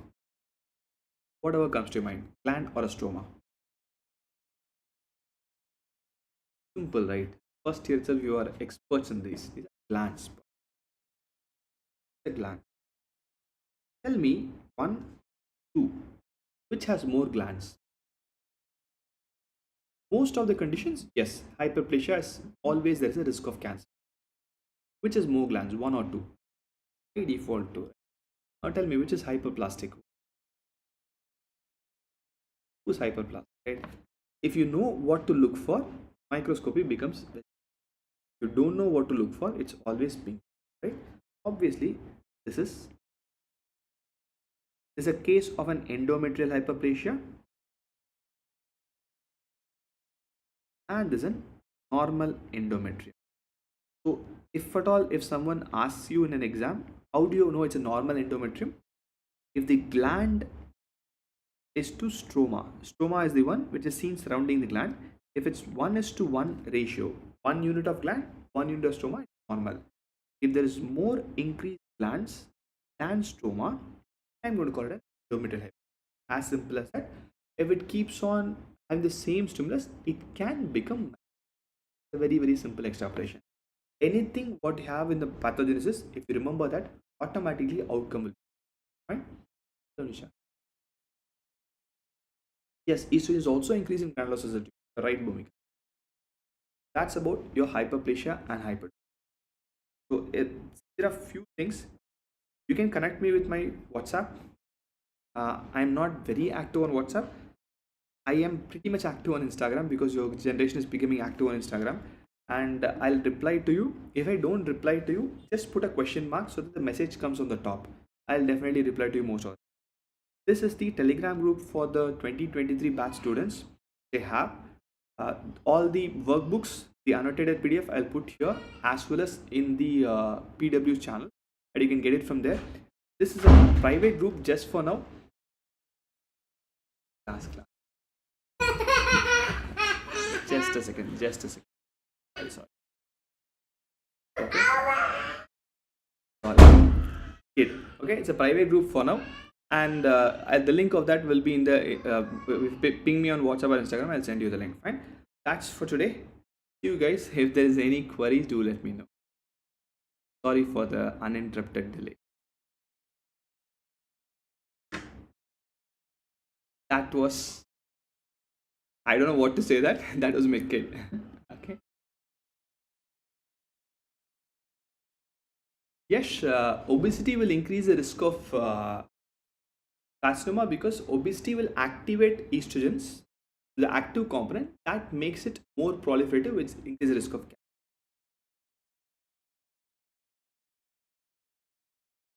I do have the list of CBME topics. I'll definitely send it to you.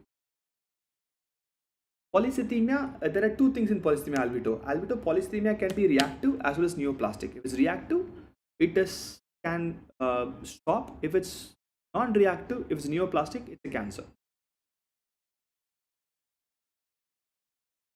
If you're a Nishchay Batch student, I'll say stick to the Nishchay Batch. I'll go a little bit faster in Nishchay because I have a longer duration. Then you'll grow. Sometimes it's cute, sometimes it is really not. Ranjith, I won't call wound healing a type of hyperplasia. Wound healing is it's a different concept totally. I am losing some tissue so that I will have hyperplasia for sure, which will replace the lost tissue. It's not per se an example of hyperplasia.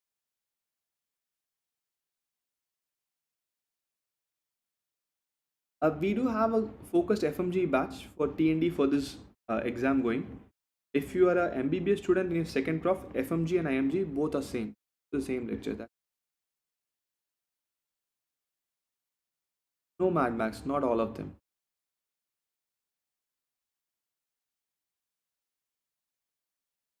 Okay, Chirag, I have two types of inhibitors. One is your specific inhibitors, which will block only 4 and 6.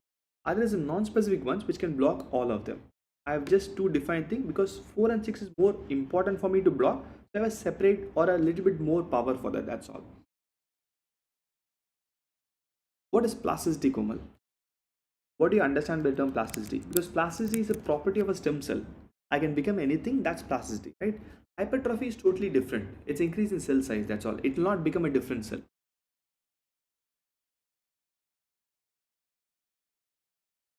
Punit, there's a batch for FMG student called Sunkal, which is there in the app. There are TNDs going on.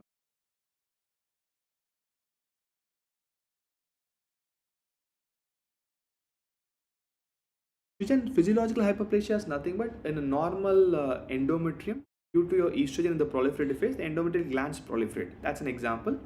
In puberty, during lactation, the breast parenchyma becomes a little bit more. That's also an example. Not much curious, Abhi. Don't have a very long term study on stem cell replacement per se, whether it will result in a cancer or not. But bone marrow stem cell replacement, they don't, because the problem we are facing as of now is because of the rejection. I'm not really having a very long life to look for cancer cause, because for me to cause put any theory for cancer, I need 20-30 years of studies. That's not happening here, right? Kind of, yes, Kumar. That's for YouTube. Ignore that. I'll share this also, the Nishchay batch also. I'll put as Nishchay one and share it. And Nishchay batch PDF will be there inside the app as well. Right? Stick to the Nishchay batch. Since you're in the part of a batch, it's available here and it's much faster here. Okay, guys, taking your leave because I have to come back to the RR on 9 o'clock. Go back, have a break, and come back soon if you're at it.